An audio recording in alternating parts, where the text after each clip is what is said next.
Hey everyone, and welcome to Comics from the Multiverse, annual number 4. We are a comic book podcast, we're a DC Comics podcast. Every week we get together to talk about DC Comics, but this is our annual episode, which means it's the end of the year, and we're going to be looking back at our favourite books, our top 10s, best artist, best writer, all that sort of stuff of the year. Generally a more relaxed show, but of course, as always, I am joined by Matt. Hey, what's up? And Connor's here too. Yes, and I'm relaxing. Yes. Not me. I have a big old coffee. Yeah. It's also relaxing. I'm going to be all jacked up. Connor's down in booze. I'm not downing. I had a sip of a glass. That is not downing. God, see Connor trying to be classy with a brandy snifter is hilarious. It's like when you put clothes glass, on thank you very much. Yeah, it looks like a brandy snifter to me. And it looks like when you put clothes on a dog. No. Like, yes, it's hilarious, but it's not natural. Brandy ones are wider. Nah, he's going to just be sitting there with a bottle of absinthe by the end of this. Just you watch. The Green Fairy, huh? So honestly, I always drink out of these glasses. okay. You just need to get yourself a rocks glass, Connor. They're not as good. Yeah. All right. It's been He does know. I don't know. Yes, I don't know. I have no idea what you're talking about. It's been 2019, ladies and gentlemen. We're at the end of 2019, which means we are going to be discussing our top 10 series of 2019, our favourite artist, our favourite writer, and we'll dabble in other sort of topics as well. I think in past years I've come in and said, let's definitively pick our favourite single issues of the year. That's always really hard, but we'll give it a try somehow. I don't think we're very prepared at anything, but...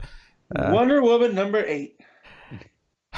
Matt, that worked in annual number 1, that worked on. Annual number 1, that was a valid pick. Yes, I know, and that's why it's a joke now, and it's funny. I mean, the problem with single issues is I am thinking of like 4 or 5 immediately, and they're all from like the past four months or so. You know? Yeah, because they're fresh still. Yeah. Yeah. I can't remember single issues from January. I think that's usually the problem. We also have some listener picks. A bunch of listeners voted. I did put out the voting form on Twitter and Facebook and the YouTube sort of community tab to let people have a chance to put in their top 5s and put in their favourite writers and art stuff. So a lot of that will help spur our discussion a little bit, and we'll look at also just sort of via voting essentially what the audience top 10 series of the year are. We'll do that after ours. So I think we should actually start with our top 10 books rather than leave that as the sort of main event. And the reason being is that I think that for the others, we'll let the audience pick, sort of encourage what the discussion starts with and goes with, whereas I'd rather do our top 10s before we get to their top 10. So the way this has worked is that we've all assembled our top 10s. Well, although Connor threatened he wasn't going to do it, but we'll see what happens. I have like 20 books listed, and I was hoping that we would be doing the audience stuff and all the the writer artists Excise them. and then that would help me nail it down, because No. that's what we usually do. No. Pete's decided, no, screw the format. So, no, Pete just pulled a McMahon and shotgunned the title to the beginning of WrestleMania. And everyone's like, wait, what's going on? Why is Seth Rollins coming out? Here's my logic. My logic is that I feel that when we talk about the writer and artist of the year before we do our top 10, it greatly informs what's going to be high on our list. I don't think it's the same the other way around. I don't think us talking about our top 10 necessarily indicates who we're picking for best artist. Maybe best writer, a push, but it depends. I mean, it's 50-50. 6.5 a dozen. I don't know. We're going to try it this way this year. When Pete said what his logic is, I really thought he was going to go, I host the show, so I can do what I want. All right, for the record then, my top 10 is being made up as I go along out of this 20 or so books. Hey, but that's good, because I just did mine this morning. I'm sure Pete, being the robot he is, has had spreadsheets for months and has just, moved them ever so slightly. Like, for the record, I also did mine this morning, so bite me. Look, I'm so sorry that me and Matt both take this show seriously and respect our audience, and Connor does not. I took the format that we have had for the past 3 years so seriously, I thought I could depend on it happening again. I like the idea that you think that we had the same format the past 3 annuals, because we did not. I like the idea that Connor thinks Pete knows what he's doing, and that Connor thinks, and then Pete thinks Connor doesn't think that. The only thing I'm sure of, Matt, is that Connor does not know what he's doing. That is the only thing I'm sure of. Yeah, 100% of the time it works every time. Screw you all. Alright, perfect. Also, if my voice sounds weird today, it's because I got new headphones and my voice sounds weird to me. It probably sounds the same, but to me it sounds different. You're the Sounds same. exactly the same. Good. That's good news. That felt like an attempt to brag that he got new headphones. Sounds more Yeah, it muffled. was. I'm not bragging about my new headphones. I bought some new headphones with my Christmas money, right? And they're nice. I like them, but that's all. The old ones have served me well. Those cheap ones lasted like 4 years. That was quite impressive, to be honest. I mean, they're still alive. I mean, they didn't die. They're still like. I mean, they're there as a backup. Should the worst happen. Mm. The worst being my headphones. That's the worst. That's the worst in the world. To be fair, I'd be very upset if my headphones broke because these are quite expensive, and I've had them for like 6 years now. I get sweaty head, so I can't put over the ear ones on like that for long periods of time. So my ears start to sweat. It's not good. So, yeah. Oh, that's fair. That's fair. All right. Well, we're going to get into it. So we're going to do our top 10 books of 2019. Connor's going first. So what's your number 10, Connor? No. Man can start. I'm not prepared. I don't know. I think I need to see what Connor put in number 10. So Yeah, I think so too. what I'm going to lead with. Because I have 2 options for number 10. So Connor, I have 20 options. I will say my 1 through 5 was pretty solid. Like I knew what I wanted to do with those. You know what? I can probably tell you my 1 and 2. 10. Yeah. Well, we're starting with 10. Yeah, we're starting with 10. Yeah. Talk about respecting the format. Want to start at number 2. Yeah. I'll give you a top 2 and then 8 honorable mentions. All right, so then I'll go first just to give Connor some time to vamp here. So my number 10 of 2019 is Wonder Woman. It's not higher up because art for me was kind of all over the place in parts. But G. Willow Wilson's story, I thought that ran the majority of the year. Was pretty damn entertaining. I like what it did with the gods and how it kind of gave Diana a new perspective. Where Themyscira, she finally got back there and it's no longer out of reach, but, it's still not as simple as that. And I don't know if Orlando's picked up on those threads because I stopped reading to save some time. But I will say the Giganta story is something that I will always remember. Them going and hunting giants through the Rocky Mountains. And, that story in particular. So yeah, that's Wonder Woman's number 10.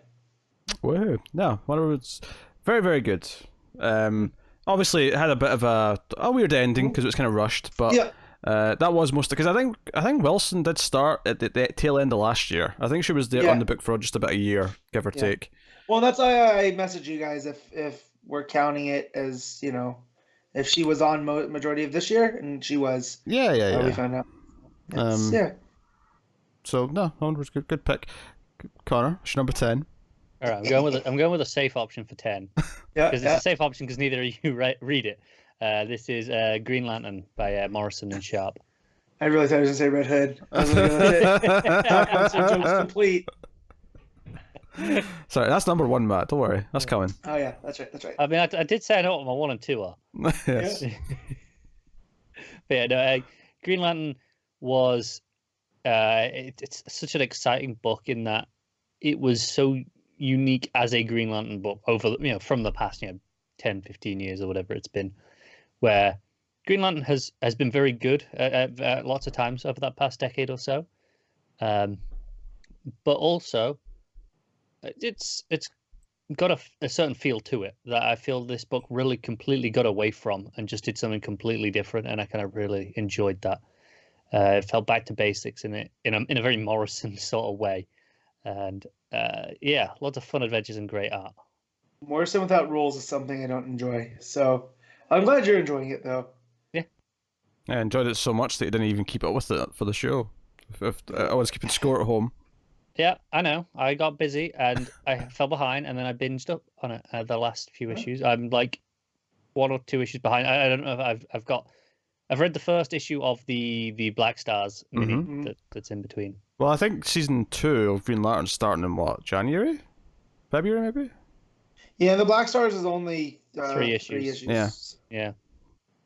Oh, there you go. Okay. And I'm kind of counting that first issue in with this Green Lantern. It's as much as it's a separate mini. It's very much the same run. It's just they gave it a different book because it was different artist. I don't know, just reasons, I guess. Yeah. My number 10 of the year, and I struggled with the bottom of the list quite a bit because there was a lot of things that could have snuck on there at the bottom. But my number 10, I really wanted to give Supergirl the spot because I have consistently enjoyed, ever since that came back with the start of Bendis' Superman stuff, Draco's Supergirl, and this is a great thing, is that Draco just left the book but was replaced by Hauser, so I was not even like I'm worried that it is about to go down in quality. But the consistent adventures of her and Crypto, and the sort of building of that stuff to make it feel very different, and then even Hauser's first issue of the Infected stuff didn't piss me off. It was like, oh, I'm still kind of into this, even though it's doing this tie-in bollocks, which can sometimes be upsetting, and that's something to talk about. But the art in Supergirl has also been very consistently pretty lively, I'd call it. It's very fun and colourful and bright and bold and expressive. And it feels like it's been consistently had a very a tone that really works for the character, and so Supergirl's my number 10. Matt, well, I was gonna say Supergirl just missed my list for all of those reasons. It was that or Wonder Woman. And then when Connor, that's what I was trying to decide, and then Connor decided, so I had to go with Wonder Woman. But yeah, no, I agree with all the stuff that Pete said. So and Hauser looks promising, so it could end up next year, up on that list. Yeah. So what's your number 9, Matt? My number 9 is a book by Brian Michael Bendis, and it did something this year that I thought was out of reach for a very long time, and that was bring back Connor Kent fully. He's there. It was a joke on the show. So my number 9 book is Young Justice, and I joked because of Connor Kent, but it has become my go-to teen hero book because I don't read Teen Titans, and this team feels very much like the Teen Titans that I came into. I mean, it kind of has all the same characters for the most part, so it's kind of hard not to. But the additions that Bendis and Gleason made at the beginning with Jenny Hex and Teen Lantern, they're nice additions. They're completely different from other heroes that we have. Like, the fact that Teen Lantern was able to form this, I guess you could, not contraband, but what's the word I'm looking for? Illegal almost, shouldn't exist. Green Lantern powers. And so that origin was a lot of fun. Jenny Hex's origin, real fun. And then we had the whole multiverse and gem world things, which didn't feel like anything else that Bendis was doing, because that's my main takeaway on his stuff so over layered. You know what I mean? They all work with one another. And it's just a lot of fun. Like that last issue that we got where they're all, staying at Naomi's house. I think, was that this one? Yeah, it was the last one. Yeah. A lot of fun. Yeah. No, I've been thinking, it didn't make my list, because I do think it's sort of on the lower end of what Bendis is doing. I do wonder how many times me or Matt will start with, this is a book by Brian Michael Bendis. I'm keeping count of that, because, I mean, I'm going to hope that Legion of Superheroes isn't on there, because it's only had, 2 issues, and I know you've both agreed it's been the weakest of his. So if that's on there, I'm calling shenanigans. I can promise you, being the Legion guy, it's not on there. Because it's not my Legion, right? Like, it's fine, and it's 2 issues in. Yeah, exactly. I'm not saying it for any of the other ones. I'm just saying that one surely can't be on there. I'm expecting pretty much all the others. Young Justice was a maybe. Yeah. I guess they're all on there. Yes, I wonder how many out of 10 of Matt's will be Bendis books. Well, I mean, I can think of 4 at least. Yes. Including but yeah, just as enjoyable. I do think it's good that it's sort of starting to sort of pare down now. I do think the gem world kind of stuff, it did feel a bit tangential almost in hindsight, but I'm glad that they're back on the main earth now, and the characterization is very good. So, no, good. Connor, what's your number 9? Yeah, it's funny because I was thinking, as Matt was saying, I was like, man, I really don't have a lot of teen books anymore. A lot of the younger heroes are on, Bendis or it's Teen Titans, and God knows what's going on with that at the minute. So my number 9 is one of the few teen hero books that I am reading, and that is Dial H for Hero, which has had 1 week issue out of its 7 or 8, whatever it's on now, maybe 9, and all of the rest of them have been just delightful and fantastic. The art in particular has been spectacular, and switching between styles and it being so self-aware, but having a real heart to it as well, especially at the end of the first arc when it got up to that. And it's probably going to be a theme in this year's list, but it kind of makes Superman important, right? To the characters for being who Superman is, which is nice to read. Yeah. And those Wonder comics too, because you could say the same about Wonder Twins. Yeah. That they've all been solid except for that one issue where it felt like outside of Young Justice they were all supposed to be 6 issues, and they had to adjust. So no, the LH was great when I was reading it. That one bad issue bizarrely kind of put a wrench in my reading of it, because I think it was just the next one after I was in a busy week and I just kind of fell behind. It's entirely possible. I'm only 2 or 3 behind. I could catch up. It's not exactly. Yeah, the issue after you was the really inventive one where it was told in 2 halves, where it was odd numbered pages in one direction and even in the other, and you could read it like skipping pages and then go back the other direction. But it also had this link at the end of each page and the start of the next, where you could read it in the other order as well. In order. Right, so it was still left to right for both, though, right? Because the way you said that the first time, it's not like you could go back the way. Yeah, you do. So you start at on page 1, read all the odd pages forwards, and then you go backwards reading the even pages. Yeah, but you also say that it can read fine if you just read all the pages in order, though, right? Yes. Yeah. So the even number pages can be read backwards or forwards, is what you're telling me. Well, the even number pages you can only read forwards if you're reading them after the odd pages as well. Like if you're reading it in sequential order entirely, otherwise you're just going to get a weird story. The connective tissue that makes that work only works with the odd pages as well. Right, but it's going backwards if you read it all the way through from the start. Yes. It's mementoing. This is not that complicated. It's mementoing. I mean, it's not that. I don't think it's actually that complicated in theory. If I had it in front of me, I'd understand. But it's complicated hearing you try to describe it. You read the odd pages forwards, and then you read the even pages. You get to the last page, and you read it backwards on just the even pages. Yeah, that sounds like a pain. I'd rather just read it all the way through from the start. I mean, you can do that. It tells you straight up. You can do both ways. I get the Memento experience. Yeah. All right. Yeah, though Memento's not as good if you watch it in order. It's not. It needs that gimmick, No, I mean, that entire film is based around a character with short-term memory loss. So the narrative structure actually puts you in the mindset of the character. It's really smart. Yeah. Right. It's a good one. Yeah. So it's me next, right? Yeah. My number 9. That's you. My number 9 is Deceased. Where's my button? Yeah, there we go. Tom Taylor. Now. Guess it was too early to have Suicide Squad on here. Too early for Suicide Squad. Shout out though for having a fantastic first issue, and I'm looking forward to the rest of it. Yeah, I mean, we're going to talk single issues, I'm sure, a little bit. I mean, we're going to do a top 5. I'm sure that might show up on Pete's list. Yeah, it'll be a discussion of single issues, but So Deceased is a. I mean, I'm not as big in the art as Connor definitely is for sure, but obviously one of the things that Taylor does really well is he'll take a concept that sounds like a gimmick to sell books, right? Let's do a zombie outbreak in the DC universe, and he does it in such a way though where he finds the ways that the characters would interact with each other and how they'd react to all these different deaths, and he doesn't pull punches to the point where it stops feeling like some weird fan story of like, oh, well, if zombies were in the DC universe, and goes beyond that because the writer's skilled enough to make it feel like an actual proper story that belongs to be published by DC. And this is a really murky line. There's so many things where, I guess the good thing with comic books is that they've been through so many hands since their creators at this point that everything just feels equally, connected or disconnected. But something we talk a lot about with movies right now is that a lot of people are like passing the reins down to new generations of filmmakers, and a lot of them just feel like big budget fan fiction as opposed to a genuine continuation.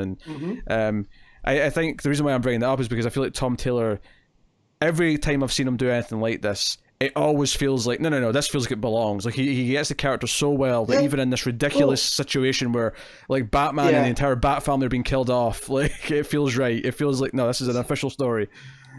Yeah, someone tagged him on Twitter this week and said that he writes the best Harley, and they screen capped his Harley in different books. So from Suicide Squad, from Deceased, and then from Injustice. And he goes, I just write a Harley that I'd like to see.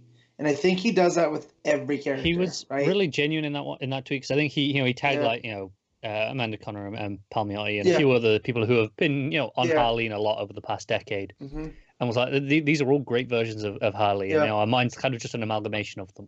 Yeah, well, yeah, it's a character that he wants, and he does that. I feel with every character, and that's why I think why Deceased lands so well, because that's a Superman I want to see. That's a Flash. That's a Batman. Like it's. And he tugs at your heartstrings throughout these moments because these characters have such a connection, being around for so long, that when you get the big moments in Deceased, it really is like, sobering. Not sobering, but, what's so it funny, hits you hard. What's so funny about it as well is that aside from the fact that John Kent's there, it feels more like pre-Flashpoint universe. It just happens to have also John Kent, which is, I guess, for a lot of us, what we actually want in terms of the main universe. The fact that they all start dying within the first issue is neither here nor there. Yeah. Well, and it raises the stakes very quick. Yeah. Like, so, yeah. No, it's good. I don't have too many minis on my list this year. Actually, correct me if I'm wrong, didn't Deceased have the Dark Side Isn't in it? I believe so. Yeah, I think that was it. Yeah, that was funny. All right, Matt, what's your number 8? My number 8, let's see what I got here, is it's a team book. I think it's my only team book this year. No, Young Justice is a team book, but it's a Justice League book. But it's not the main book, though, is it? But it's not the main book. It's Justice League Dark, because this book goes places that I love. It Tynan balances the horror.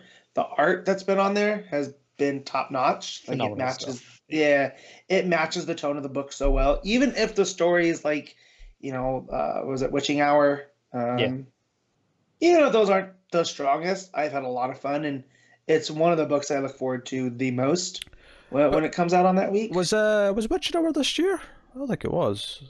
I think it's Witching War now. I think is okay. Whatever that was. Because Witching Hour was like issues like 4 and 5 or something like that, and I think that was last year. Okay, so whatever the stuff where we've had the, they brought that back up. Sure. Yeah. It's I'm like, all right, we get it. But since this the stuff that's come out this year, this had the Naboo stuff, right, with the different fates. Yes, yeah, the different Lords of Order. Yeah, the different Lords of Order, and they had to become, the Lords of Chaos, and that, and all the Great Man-Bat stuff. When he turns into that thing-esque monster, Oh, that's terrifying and great. All the stuff with Detective Chimp has been particularly fantastic. That anytime we get to Zatanna as well, it's a good time. I like her a lot.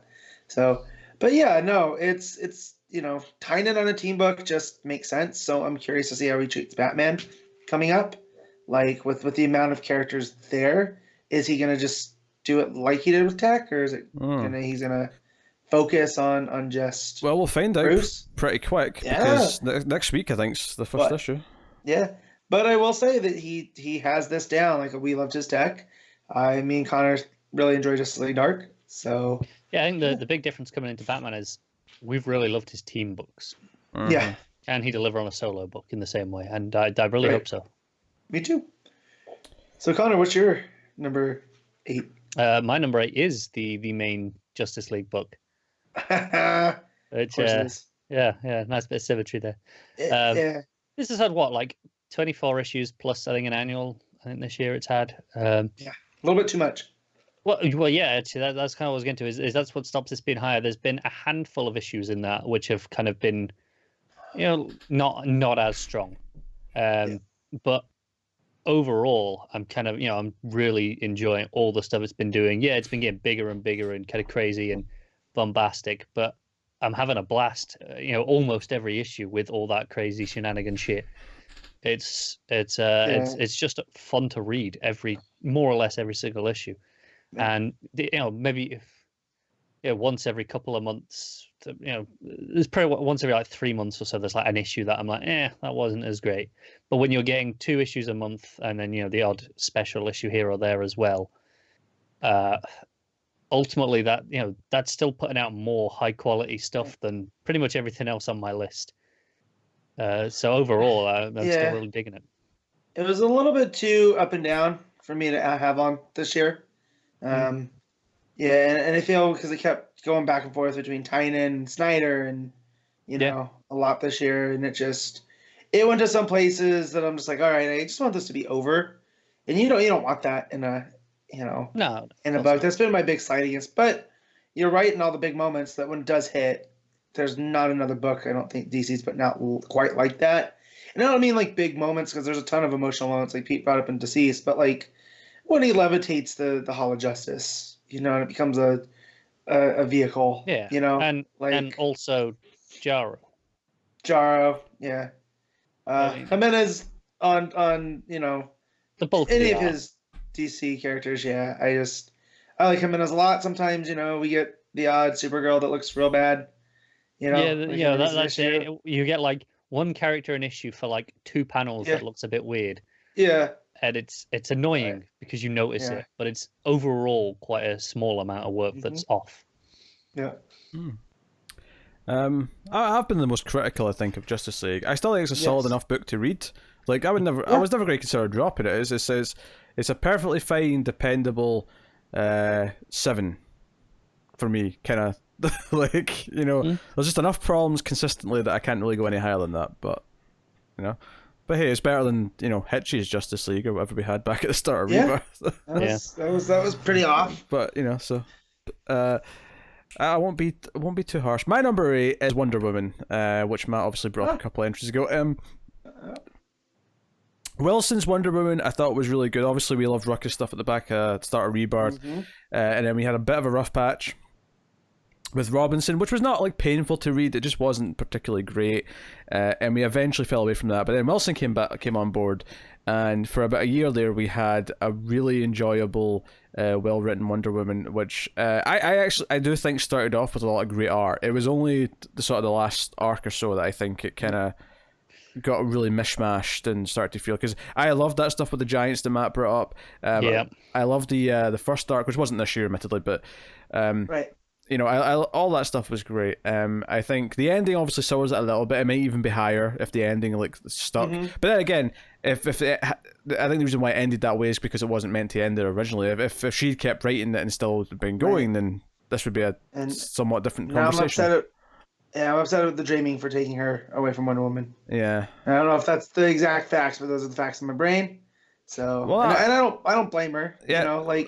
That's a dream book. Yeah, she did. She said it was a dream book that she always wanted to write that's taken her away from it. So, I mean, it does sound like, she got the offer and went, I'm going to dump Wonder Woman for this. So. Yeah, I mean, I'd get if someone offered me Superman, of course. Like. It also kind of felt like a tease in hindsight. Being the Dreaming. Right. Yeah. Yep. So. Yeah.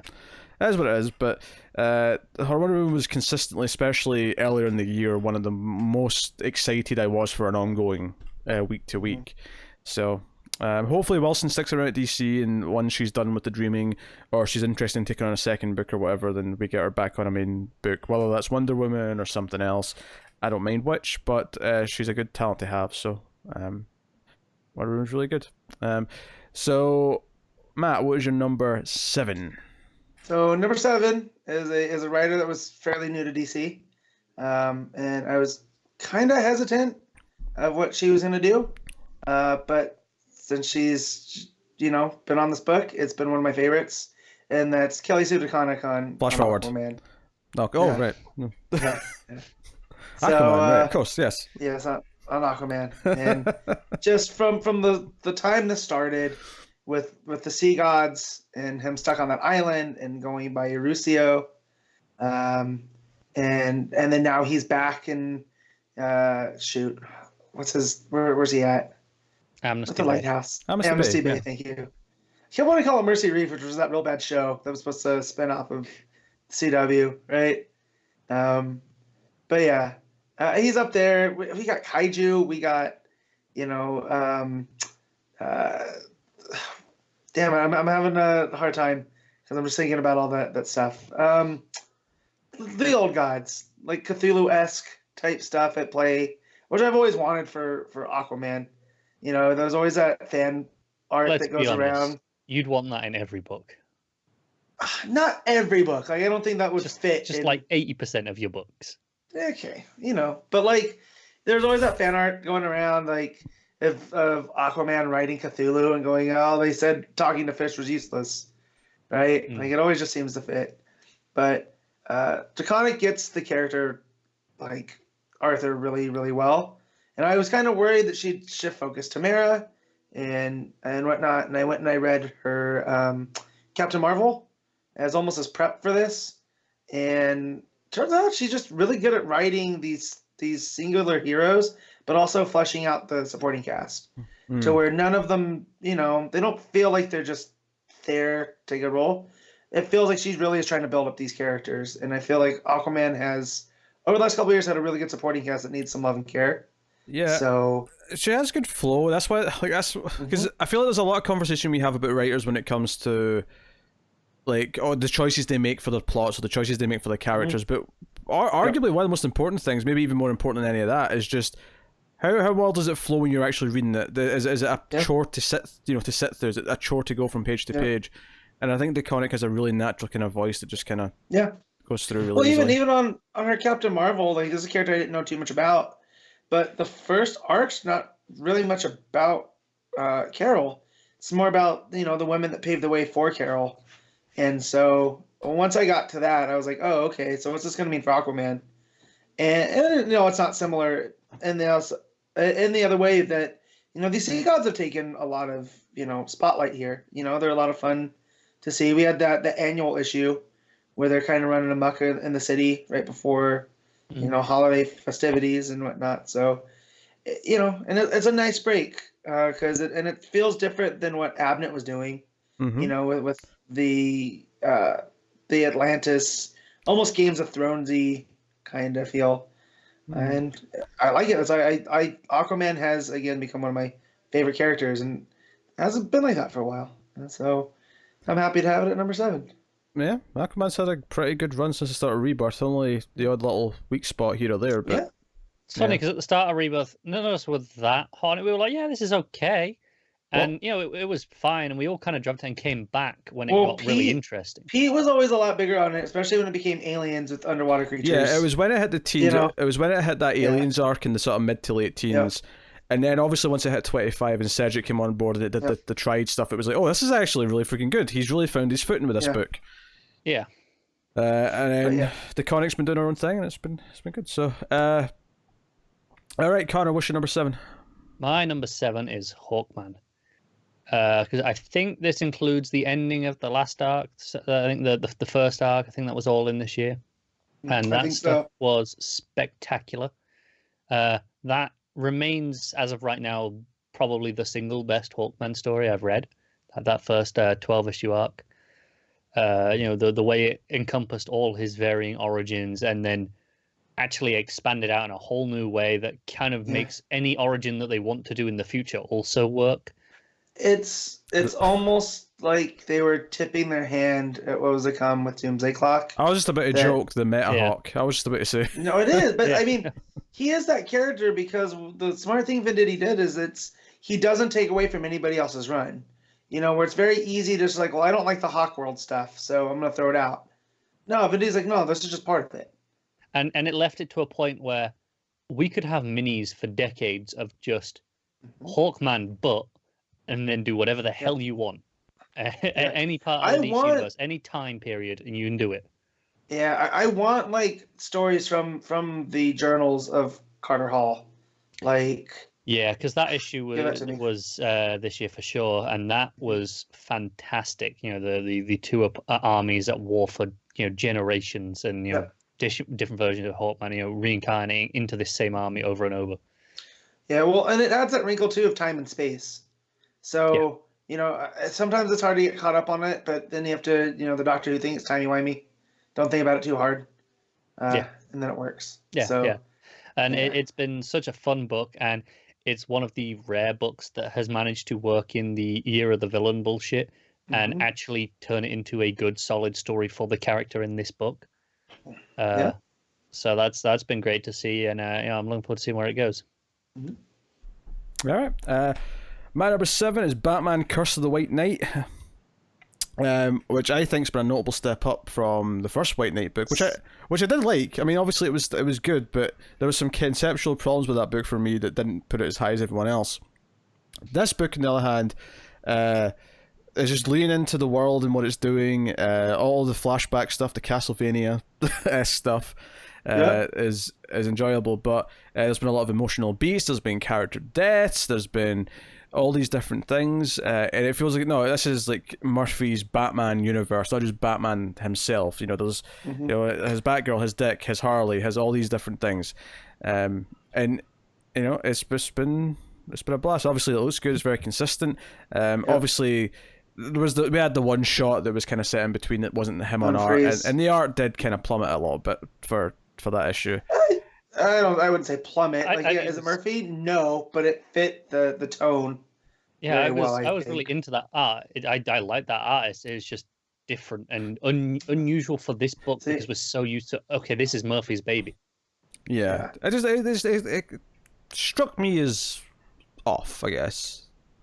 I guess used to the and this book. This is where I get mad because I didn't even consider Curse of the White Knight. You know, I love that book. What the hell is wrong with you, Matt? I know. I got so focused on the other stuff that, you know, if I add this, it's gonna throw up the rest of my list, so I can't now. Yeah. But if I had to, I'll make it like a 5B. And this is exactly why the hell we do the writer and artist conversations first. Well, I got so focused on putting another mini, I tried to only put one mini on here. But then what is funny is this is great. Yeah, but if we talked about Murphy and art, oh shit, yeah, and that would have got on his list somewhere, and it would have been a more accurate representation. It's fine. I like my top 10. It's fine. So what? I add this, and Wonder Woman gets bumped somewhere. It just messes with the order a little bit. But I can talk about it here with Pete. I just love how much Connor will try and justify in hindsight his lack of preparation by trying to convince everyone that these are all the reasons why it's bad to do it this way, rather than just thinking it through first. Yeah, but I'm right. You're not right. You're wrong. You're wrong. This is not the way. Don't quote your Star Wars shite at me. I'm not having it. Matt, what is your number 6? And yes, there was about 15 minutes of Star Wars shite that's on Patreon now. Anyway, continue. If you guys aren't on Patreon, go to Patreon. You can watch that, and also on Patreon you can pay to make Pete read Charles Soule's Lando book. Here's the thing. I'm gonna tell you to go to Patreon. You should anyway. And no, there's lots of bonus content. And okay, you might want to hear me and Matt talk about Star Wars. That's cool and all. The real appeal of going for that though is you can pay $1 and you watch Pete get real angry. Yeah, it's great. That's worth your $1. I'm sick of the sight of Star Wars things. I'm sick. Even seeing Stormtroopers annoys me now. I want Star Wars to be away from me for a long time. I'm just sick of it. Anyway, there's gonna be a news story from Scotland that he's gonna see people going to a Star Wars party and just attack them because they're dressed as Stormtroopers. Matt, what's your number 6? My number 6 is a Brian Michael Bendis book. Okay. That's two. Yeah, that's number 2. And it's had a perfect 10 issue this year. Can we guess which one it is before he says? Yeah. Because we got 1 in 3 chance. Well, no, because that's ruling the ones that are coming up after. So. Well, we know they're coming either way, and he's going to tell us which one this is in a second anyway. Yeah. So I'll just tell you, it's Superman. So, it's been real hit or miss, I'd say, but the fact that we had the identity stuff that happened in the last issue, I think really puts it over. The stuff with the Legion, we had Rose, it was in action, right? Rose and Thorn. He looks a little bit confused here as to why Matt's picked Superman here. No, I was humming the Superman theme, but quiet enough that it was more backing track than interrupting Matt. I wanted it to be the backing. Gotcha. No, just it's played with a lot of themes. This is the one with Adam Strange. The problem is, because it's Bendis and he's writing both, sometimes they meld in my head and I forget which one's which for story beats, unless it's a big part of the story.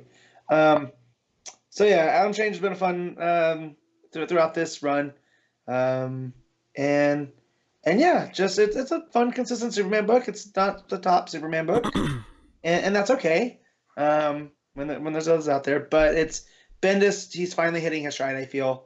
He's gotten past the Legion stuff that he had seeded. He's the stuff with John, the stuff with Jarrell, that's all come to a head, and now he's kind of free to do his own finally version of Superman, and that's very exciting for the coming year. And I just, after revealing his identity, and that was such a great moment. That's that a really I very much against. That's a really nice last issue of the year to have, because it starts us off in a completely new status quo for 2020. Exactly. And that's the type of artistry that I do enjoy out of Bendis. Right there is how he's able to pick a shot there and do that. So, but yeah, Superman is my number 6 of the year.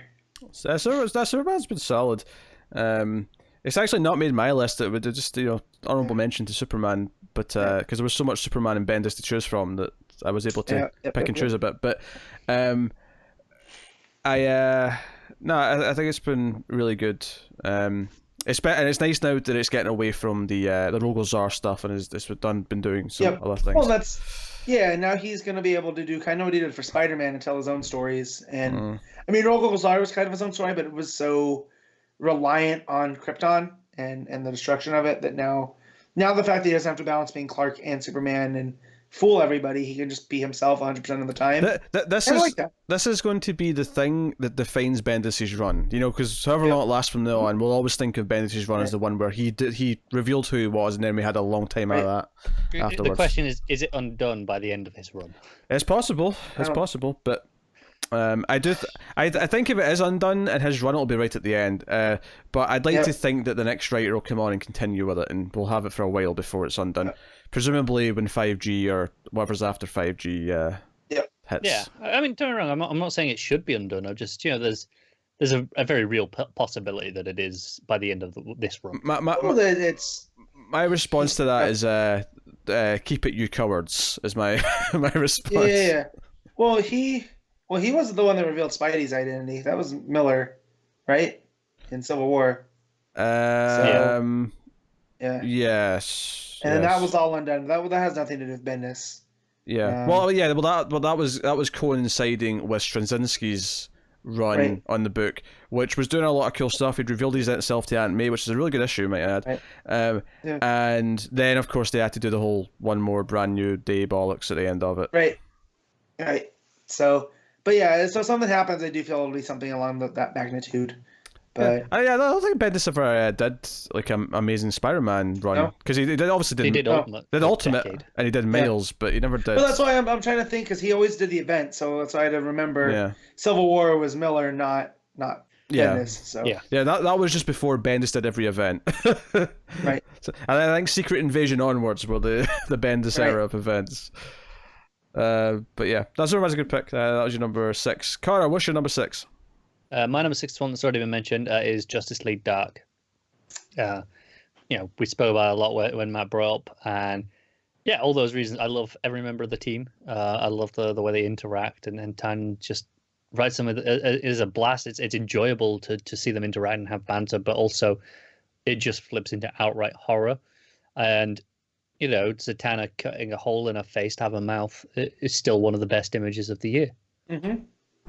It's great. As dark as that seems. Yeah. It's desperate and it's dark as shit, but it's so good in the story. It sounds like my kind of horror movie. it sounds like your kind of book, really, to be honest. I opted out when it was doing all that, like that magical dimension stuff and Mirror. There you go. I wasn't as into that. Maybe if I catch up, maybe I'll like what came after it. I don't know. I think you would. Mike. Yeah, there's a lot more horror stuff. We're getting back to the other kind. Yeah. Maybe I'll dabble. Maybe I'll catch up. I've been catching up in some Marvel stuff this week because I had a week off from new books. So, maybe I'll. So my number 6, I did not have the qualifier that Matt did because my number 6 is Basket Full of Heads. Only 3 issues, of course, but the reason why I'm putting on here is that I feel like the Hill House books have really felt this fresh new wing to DC's line, and I think one of the things in doing the show is that there was genuinely a point towards the end of last year, maybe early this year, where there was a concern that we were starting to drop more and more books, and maybe we get to a point where we don't really have enough. And we can vary a little bit, obviously, But to the point where like, would we even start talking about books that are non DC? Because it would veer from being a strictly DC podcast, not because. I mean, we've always been interested in other books, but just from the fact that there's not enough DC. Because what happened in New 52? We all read a lot more Marvel and other stuff because it just naturally happened. Now, that actually didn't have to happen at all. We didn't even get close because DC immediately started announcing more stuff, and then later the Hill House books, the Black Label books, have really came in and filled the void. It was right after we said, shit, this Black Label thing doesn't really feel alive. Yeah. And then bang, here they all are. And they went, oh yeah? Yeah. Watch this. Yeah. I felt like they were just waiting for us to sound stupid. They wanted us to say something like that just so they could swoop in. It was literally the week after Pete complained that the Black Label is dead. And I stand by my statements on that week. It's just that the following week they completely revived it. Yeah, it was. But that's what's funny too is how much that these Black Label have. we were starting to get to low numbers, and then because of Black Label now we were struggling. I mean, Harleen and Doomsday Clock coming out on the same week. I know. A lot of pages, man. A lot of pages. It's kind of worth knowing that we'll come up when we get to the end of my list. But out of the 10, there's only a handful that are actually true ongoing books. Yeah. Most of mine are because that was one of my. I've got a lot of like minis and maxis and stuff like that. Like the 12-issue ones as well. I like Green Lantern that I started off with. Dial H. Those are like 12-issue books. I'm about 50-50, but I mean, notably that's maybe different from previous years in terms of the count. But anyway, Basket Full of Heads specifically, because obviously I've talked about how it's real good. how Black Label and all these books are coming in and felt fresh. But I love the vibe of it. I think Joe Hill's a very good writer of doing these sort of more down-to-earth characters who feel like they're in a horror movie. Like when I read even the first issue, which had almost no actual horror stuff in it until the very, very end, still felt like the start of a horror movie. Like I felt like I was being introduced to characters in a slasher movie. And everything since then, it's had just the right amount of a sense of humor so that it's not taking itself too seriously, but it has those gruesome visuals and it has those gruesome ideas and it has all these things. I love the atmosphere of the book, the constant, the fact that it's a storm and it's a small island and it's this character who doesn't really know a lot of the locals and all these things. It's all clicking together, and I think this will be a great 7-issue story when it's all said and done. Having read 3 issues of it, and this is kind of here to represent Hill House as a whole because I've liked the other books they've started as well. But my favorite. I don't have this on my list either. I felt the same way to Matt, where general, I have other books on this that don't have a ton of issues, but this is 3 issues. It's less than halfway through its story. Yep. I felt like I wanted to wait. It'll probably, there's a good chance it'll show up next year. Yes, it'll technically only be the last 4 issues that I'm talking about next year, but in my mind, it'll probably be thinking of the whole. Yeah, this is the same thing we go through every year. There's always books that overlap years, and you have to decide just if it counts on both. Especially in the minis and stuff like that. So, regardless, Basket Full of Heads is my number 6. Matt, what is your number 5? So, my number 5 has already been brought up by Connor, and it's Hawkman. I love this book.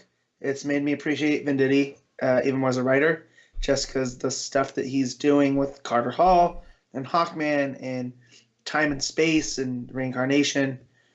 Connor brought up that issue where you see the war from the two sides, and it's going on for generations. He keeps being reincarnated, and finally him and Shayera have enough. It's just really good. Solid issue. And then again, like Connor said, the tie-ins to the Hell Arisen and the villain, Sky Tyrant handles it probably the best in, I think out of any of the books right now. So outside of maybe Batman Superman, but that's so tied into what that is, why that book exists right now. So, but yeah, no, Hawkman, it's so good. So yeah, number 5. Straightforward. Connor, what's your number 5? Yeah, it is me. Mine's also one that's been mentioned earlier. Again, we're getting to that stage now. This is Deceased. Obviously, Pete had it earlier. I have this higher than Pete because I think, as Pete even mentioned when he brought up, I like the art a lot more than he did. Yes. Consistently, I was really into it, and everything else that they said about the story all stands. I've got very little left to add. It's just a fantastic mini, and I'm really excited for the next one, and interested to see how the format shakeup changes it, or if it changes it at all. Because while this is 6 issues, I can it definitely broke down into 6 issues rather than just one big thing. Whereas the next one's 3 bigger issues. And I'm intrigued to see if that still feels like 3 issues, or it feels like they could have got 6 out of it, or if it's just one thing they have to split. I almost feel it's gonna feel like 3 acts. Yeah, I can see that. I can see that. I'm sure it's 3 issues because the story lent itself to 3 issues as opposed to split into 6. Yeah, probably. Oh, I trust Taylor. Yeah, me too. We've got no reason to damn at this point. I trust Taylor. All right, that was your number 5. My number 5 is again one that's been brought up, and that is Aquaman, which is pretty high because Aquaman obviously was pretty solid before, but the Comics run has, which was like November last year it started, so it's been mostly this year. It's went from building up the mythology and doing different things with the supporting cast, but it has sort of lent itself into, which is maybe wasn't obviously going to do from the first arc, but it's lent itself into the town and the supporting cast. And that annual that you brought up was like, yeah, it's this go and find the dog or whatever it was throughout the issue, and it's got a bit of a heart there that maybe like the constant Atlantis stuff was maybe missing to an extent, even though it was good in different ways. This is really getting into the idea of like, okay, here's the people around Aquaman that he cares about, and we want him to help, and we want everyone to survive, and yada yada yada. Plus the Cthulhu stuff is just great, and Aquaman always pretty much works best for me when it's just dipping its toes into some horror. And I felt that way with Abnett stuff when we had the aliens kind of thing, and here I feel this way with this more cosmic horror of these giant monsters. Lovecraft is the word I was trying to grasp. There you go. To get. Lovecraftian monsters. So Yep. So Aquaman, and also for the most part, Robson Roca's art's been very good. There was one issue recently that had a couple of funny faces, but I think that was one of those issues that had like more than one artist though. I think actually Roca has had a few funny faces consistently with Aqualad. Sure. Yeah.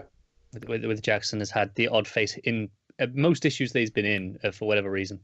But for the most part, it's got a really consistent kind of feel to it for the book. I always go into it getting exactly what I expect to feel when I look at the art from the Comics Aquaman run. So that's my number 5. Matt, what is your number 4? So my number 4 is a Brian Michael Bendis book, like how Spacey's that. And it's Action Comics. I love this book so much for what it's done. So for the first part of the year, Superman was doing a lot of heavy crossover stuff, with different storylines. I feel like Action did the brunt with Event Leviathan this year. But I feel that the way that Bendis handled it, with the introduction of Rose and Thorn, and where that was going to go with Legion and Millennia and whatnot, and then a lot of the stuff with the Year of the Villain tying in with Red Cloud, right? Red Mist, whatever her name is. Red Cloud. So the whole Invisible Mafia thing is something I'm still really behind. Like I feel like that's the whole point of this the whole point of this book right now is changing that part up, because now, they're still kind of hidden, and now Clark's gonna be out in the open. Yeah, I mean, what is that gonna mean? Although it is worth mentioning, though, I mean, the last time we saw the Invisible Mafia, she was making the choice to become less invisible, and I think it's interesting parallel that both her and Clark at the same time are both becoming less hidden. Right. Interesting. So it's pretty good.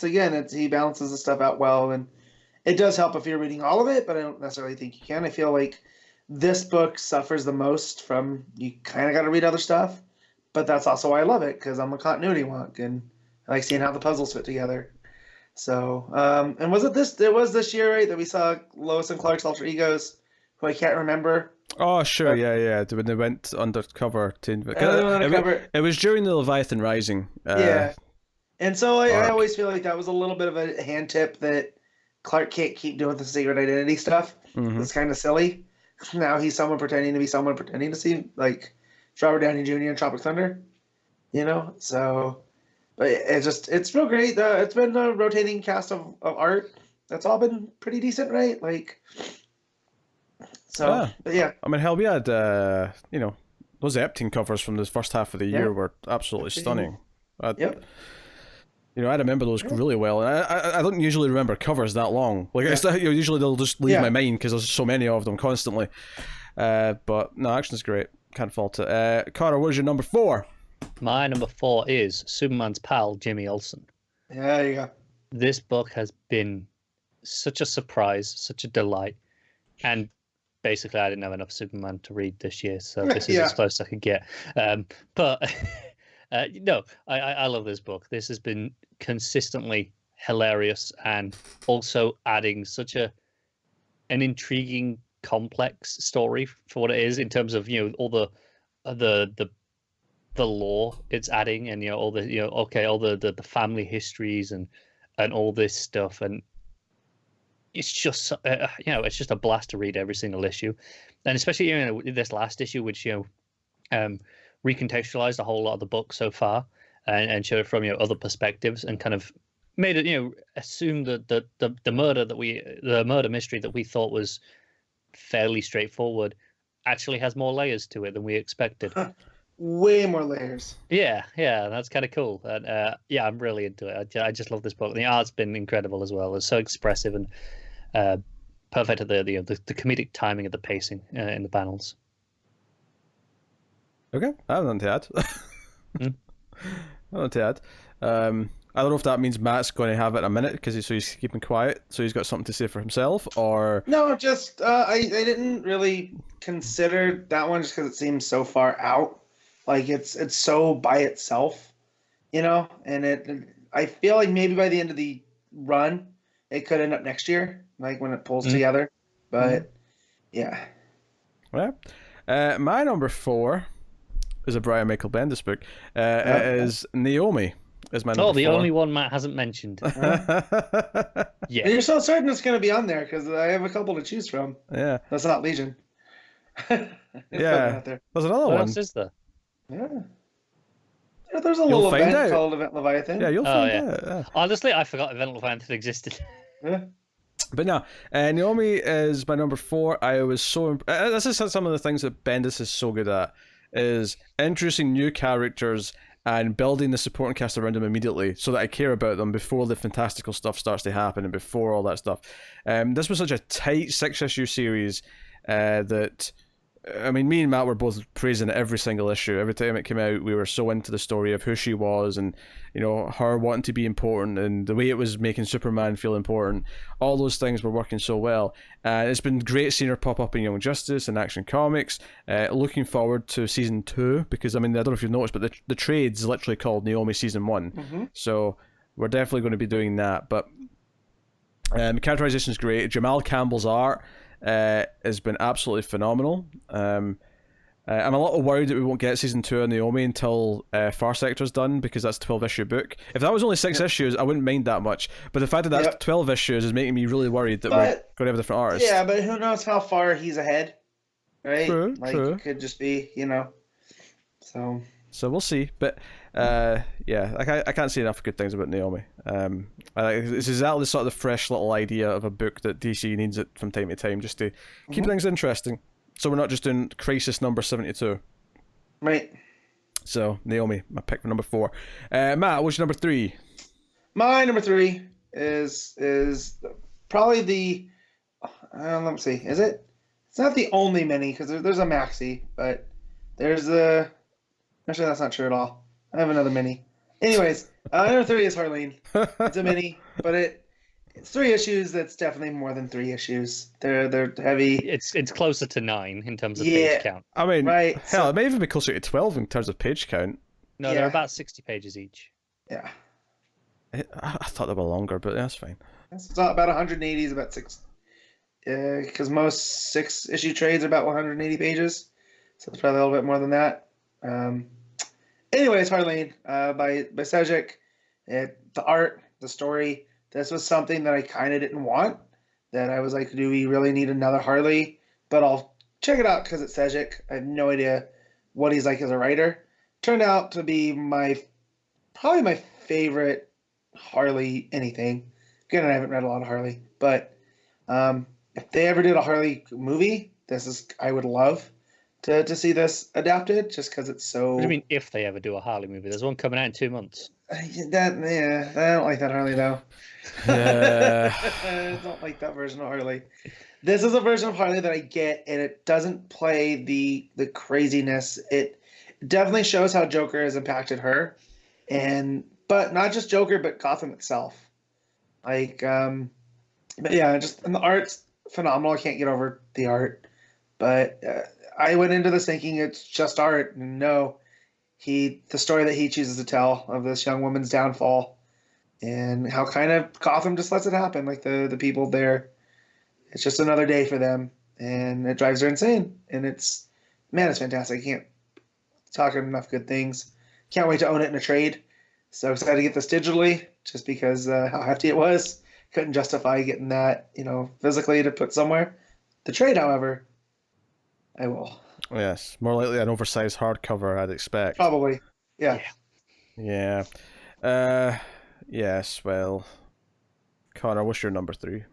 My number 3 is Curse of the White Knight. Yeah. This is, it's Batman by Murphy meets Castlevania. What's not to love? Yep. And everything has just been, on all cylinders with the pacing, the characters, the art. I'm loving it. Is it? Am I the only one here that would read a History of Gotham book? And have they put together, like, this is the de facto history? Yeah, it's probably just me. Okay. Well, no, I thought you were going to explain it more. No, just so here we have Murphy telling the stuff about the land and the part that they flooded and it chased people out and whatnot, and that the Waynes were integral in that. But I would love to get from the founding of Gotham, Colony, right? Like the stuff that we saw in Morrison, his run, to nowadays and the stuff that happened in between, and how the 4 families of Gotham came up with the Waynes and the Elliots and the Cobblepots and the Canes. Yeah. I feel like Gotham's the one Earth city that has enough backstory to do it, whereas you couldn't do it with Metropolis. You could do it with Krypton, though. Krypton, I feel like it's a lot of... Yeah. I mean, Jimmy Olsen is doing his damn best to do it with Metropolis. Yeah, but this is all new stuff. Like, the stuff that I love about this kind of Snyder got into it with the Owls. Higgins has done it with Nightwing and Gates of Gotham and all of that. And yeah, but Gotham has its vibe. But what Murphy's doing here is effectively doing what I want. So, Yeah. Yeah, for whatever reason, Gotham, the writers seem to love, basically going back and filling in the history of the time of the settlers to, present day. They love filling that in for whatever reason. I guess the gothic horror sometimes of Batman lends itself to those time periods and the old money and whatnot. These characters that you can have whole generations because they stay integral to the city. But no, I like that. It's up there with DC sports teams stuff. Like, I would love a Metropolis Mammoth hat. Like, I'm sure. The ice hockey team, the Gotham Knights football team. Right, I'd probably just buy that because of the Golden Knights connection there. But yeah. Anything else, Connor, about White Knight? No, I love it, and I felt we spoke about it earlier when Pete mentioned it, but clearly Matt forgot to put it on his list, so I'll just let him have his moment. All right, so that was your number 3. My number 3 is a Brian Michael Bendis book. It is Action Comics. Which 2 in a row for you? 2 in a row. Put this over Naomi? That tells me Naomi's coming up in a second from Matt. Well, maybe we know what number 1 is. I think. Yes. Probably for all of us. So that's Matt's number 2. Right. No, so my number 3 is Action Comics. Action Comics is doing my Superman never made my top 10. Kind of just missed it. Action Comics, I think, has been the more dependable book in doing the more interesting stuff. Now that kind of just changed at the last issue of Superman, because the last issue of Superman was the reveal, and that was very interesting and different and new and big. But Action Comics, for the most part, all the stuff with the Invisible Mafia, all the stuff with the Leviathan building. Because this is the thing, you could read the Leviathan on its own, but I think it's immensely enhanced if you've read that Leviathan Rising arc in Action first, because it falls straight on from it. And I loved all that stuff. And typically, I've preferred the art in Action as well, I'd say. Until this last issue? which was Well, rough times. yes. It's just taking a bit of a downturn right at the end of the year, but for the most of the year, it was very solid, and I love all the stuff with Good and all that stuff. Like I'm digging the building around Clark in that book, so yeah, it's just had the more engaging story for me for the most part. Again, the last issue of Superman kind of changed things a little bit, but Action Comics I think is the best Superman book of 2019. So number 3. Sure. All right. So my number 2 is not Event Leviathan. It is Naomi. Shocked. Right. I thought about putting Event Leviathan there, but I kind of, it's a mini, so it doesn't have to work as hard as a series, and I was trying to limit myself to there. But it's hard to argue with Epting art, right? Mm-hmm. Unless you have David F. Walker art, right? Like Naomi is just, Pete already talked about it. It's a real good. I'm a sucker for young heroes. I think that's because I came in with Teen Titans by Johns, and that's kind of my my jam, for lack of a better word. And Bendis kind of nails that. Like, this is a fresh new hero. She has a origin similar to Superman, but it's not exactly the same. So you can kind of see that this is kind of like Miles, although Miles is a little bit closer to Spider-Man, right? It's like, because I haven't read the Miles stuff. I'm only familiar with the Spider-Verse movie. So, which is fantastic, to be fair. Yeah, it's my favorite movie last year. But no, and I don't want to just say this is DC's Miles Morales, because Naomi's more than that. She's tied integrally to I think the Ranthanagar War. From what I gather, she feels more like a first pass at Miles in that. Yeah. Not saying that that there's anything wrong with her, just in that. Okay, this is the first original character that Bendis created over here. So okay, this is testing the water, and then we'll get closer to a Miles. Someone being an actual hero with one of the mantles. I think probably in 5G. Well, and like you can tell that because she is adopted, by her mom and dad, that there's this similarity to Superman.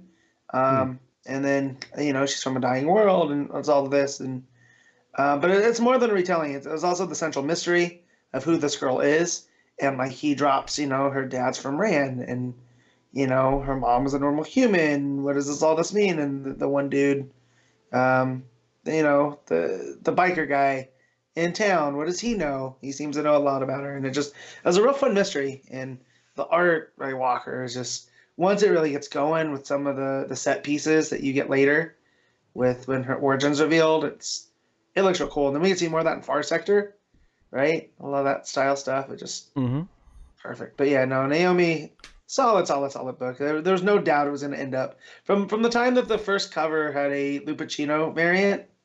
I was like, oh, this book right here, this is going to be something special. Yeah.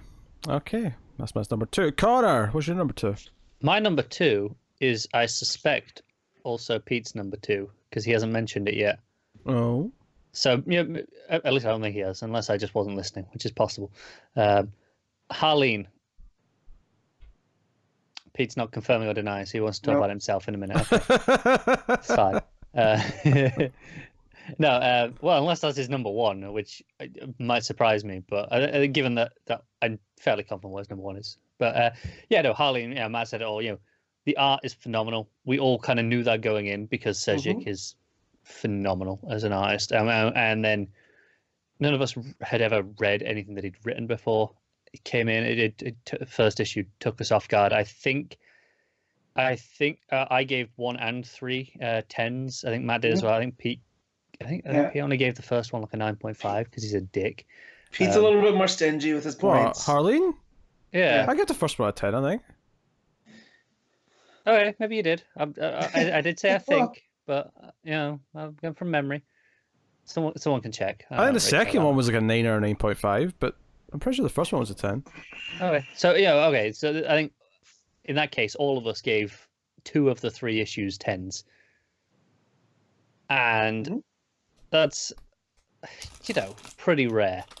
There are very few books that can do that. And like I said, Matt talked about how it felt realistic in a way that grounded Harley, made it feel like a true tragedy, but also believable. And Like, And also, I know last week when we actually had the Harleen third issue, we all said, "Oh, yeah, we can see where the sequels are going." Sezik's been teasing them on Twitter, and to a point where I'm worried that they're not going to happen because he's releasing like full panels and stuff of things that are like with dialogue and stuff of like, oh yeah, this is from like future arcs. I can't imagine for a second that Harleen didn't sell enough and that the trade will not also sell enough to justify more.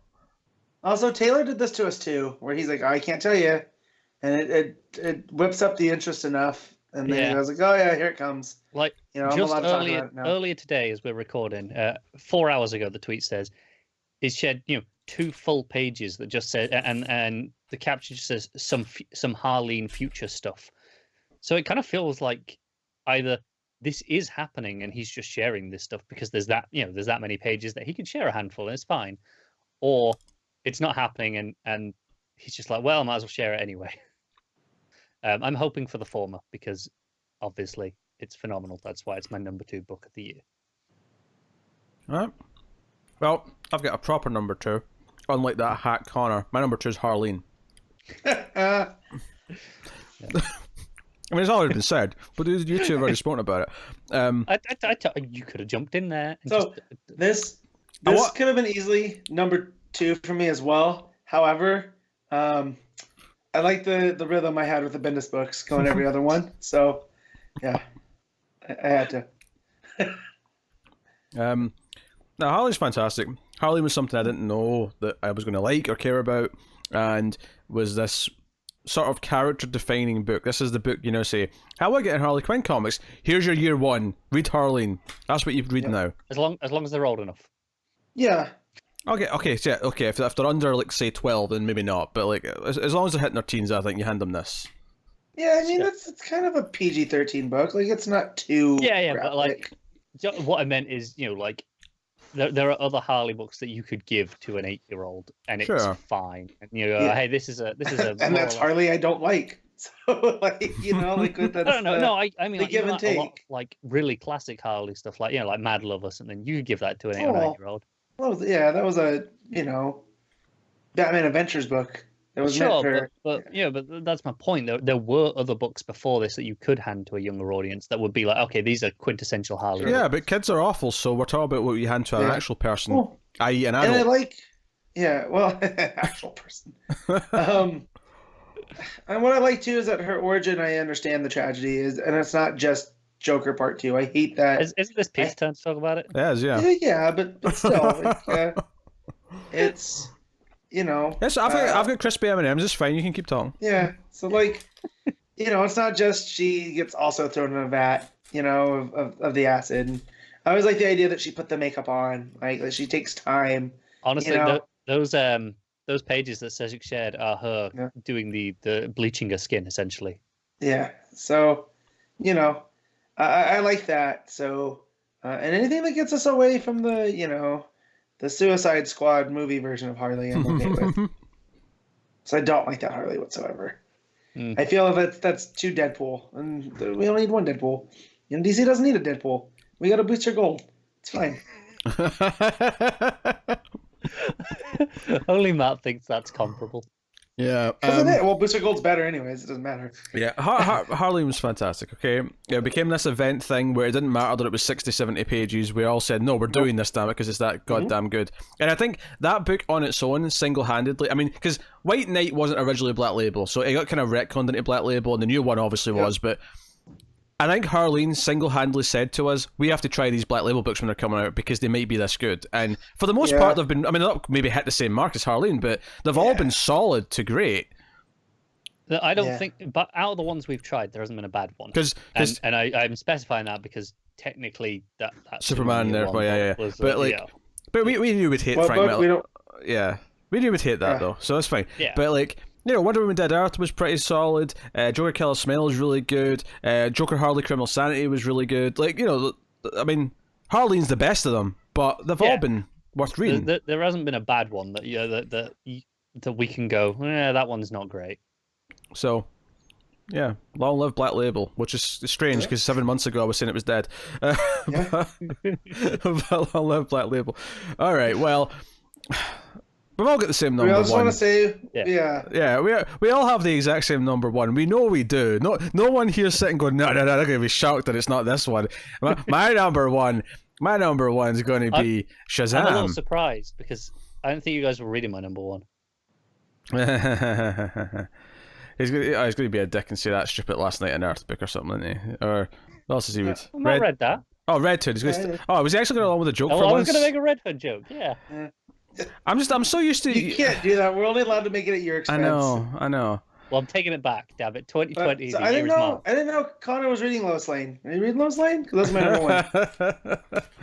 Greg Rucka writing actually, Lois. Lois only just narrowly missed out on my 10. Yeah, mine too. It was part of that stupid limit I put on myself. Yeah. Of minis and maxis. Because there's only one maxi series that really. It took 2 years. Yeah, Lois. It doesn't feel like a maxi series where it takes 2 years, but it still is. For the record, just before we get to number one, yeah, I mentioned a few of my close ones, but it was basically Event Leviathan, Lois, Superman, Batgirl, Young Justice were my close calls. Honestly, do you know one that I had that was like 11, 12 that I really wanted to put there, and this is a weird pick. This is the Dark Multiverse one shots as a series. All right. Because there's only one that I didn't like, and that was the Blackest Night one. Yeah. All the rest of them have been great, if not outright fantastic. Yeah. And it kind of caught me off guard, and it's actually building up to something, and it was kind of cool, and revisiting all these past events, but with these new twists and some great art for their respective time periods that they're pastiching, and and being horrifying and twisted and dark at points because it's Dark Multiverse. They were a lot of fun. Yeah, that's how I felt about the Mark Russell Year of the Villain one shots I read. That I really enjoyed. But I couldn't justify having a spot taken from something else. Same with Wonder Twins or even Freedom Fighters. I like those books a lot, but they just miss. Especially when I forget to put Curse of the White Knight, which is a book I love. They've been top 3, but I'm an idiot. So, with all that said, clearly our number one all around is Doomsday Clock. Yeah, it's kind of hard not to be. We're all here because we're DC fans, right? And this is a book. In many ways, Doomsday Clock, that last issue is the culmination of the first era of this podcast. Yeah, because that is we started with the beginning of Rebirth. We had a 0 issue episode before, but that Rebirth issue 1 is the start of this podcast. Yeah, I think the when 5G launches, if it's got a big sort of launch, kind of like Rebirth had. I think what's going to be interesting about that is that that'll be us of having lived through a complete cycle and starting off the next one again. We'll went through a whole era of DC. Yeah, because I think it is clear that this is going to be referred to as the Rebirth era. Collectively, and it's running a little bit long in the sense of Doomsday Clock feels like it probably should have been the end. We're going to have another maybe year or so of struggles. I mean, most people think Rebirth kind of ended around the time they stopped putting it on the covers, but I would still refer to this whole era as Rebirth era because what else would they call it? That's Yeah, I know they stopped branding it as such, but that's just because it's a marketing brand. You got to end that at some point. Yeah. I think Rebirth to the end of Doomsday Clock feels like the natural ending point of Rebirth. But I think this last year of stuff that's kind of ongoing until the end of that kind of just falls into that until 5G kicks off in a year or so. Mm-hmm. So I've seen a lot of criticism in the last week about Doomsday Clock and stuff I don't agree with. I think it's just people that don't like John's. Because if you read this all the way through, it's more than John's. A lot of criticisms are oh, he's just playing with toys that aren't his. And that's kind of like what John's does. 1 second. Didn't know someone was going to be vacuuming up the Christmas tree right now. What an interruption. Yeah. Every time. It's always got to be something. Usually on Matt's end. And anyway, so, where was I about the playing with other people's toys? Yeah. And I get it that Johns gets that a lot because of what his Green Lantern was based around, from the Alan Moore story, and then he goes and touches Watchmen, but I also don't see a lot of the same criticism towards Damon Lindelof for the Watchmen show. So I really think there's a lot of people out there that just don't like Johns, and that's fine because taste is subjective. But basically this by the end becomes a story about the DC universe, not about Watchmen. Like at the beginning, I was a little bit worried because it felt like, no, this is definitely a Watchmen sequel. Especially that first issue, right? Yeah, but the longer it goes, the more it's about DC Comics. And that, don't forget, Watchmen is a DC comic. Like, you know, so yeah, I just see a lot of those criticisms that you can not like it, that's fine. You know, just like the new Star Wars movie, that's fine. But just to say, you know, well, no, it's because Johns is playing with toys and he's just doing things because he can. I disagree with that. I feel that there's a very strong point of view, especially in that last issue. And once the metaverse concept gets introduced, yeah. And you can say, okay, he's kind of said this before about Superman in some ways. Right. You know, we talk about Infinite Crisis, and it is kind of a retelling of that stuff with Superman in some ways, but it adds on new layers like the metaverse that is just perfect. Well, and I also, and this is me also just being don't pick on John because he's my favorite, but Morrison does this stuff all the time. His entire Batman run was based off of Denny O'Neil stuff and really weird psychedelic stuff in the 70s. But, he gets to it because he's an artist and he's, cool and he does magic. So it's fine. But, Jeff Johns, the dude that came from the Hollywood system. Wait, hon, when you said he does magic, did you mean Grant Morrison literally does magic in the real world? Is that what you were saying? Not stage magic, Pete. He does like occult rituals and stuff. Oh yeah, he does. He's.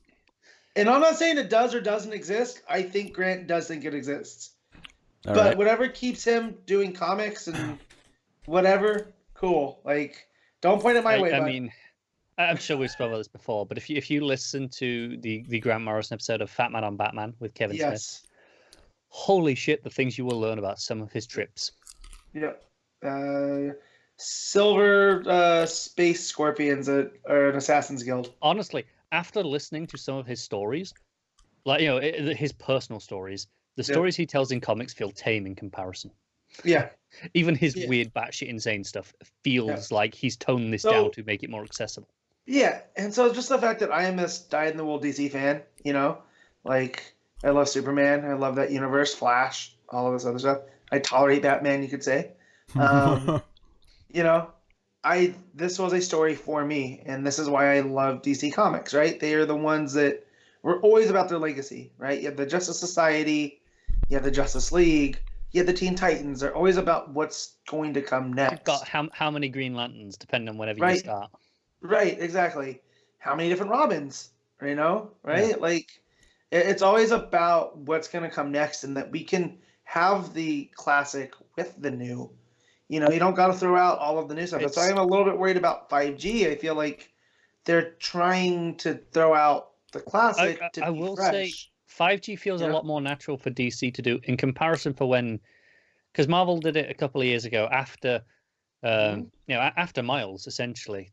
They went, let's try this across the board, and some worked, some didn't, but it felt corporately mandated, like, hey, we've got to do this. Whereas, with DC, mandated or not, though, I think the big difference potentially here is that when Marvel kind of did it with a lot of books, they were all kind of just separate reasons that all just happened to happen within a very short space of time.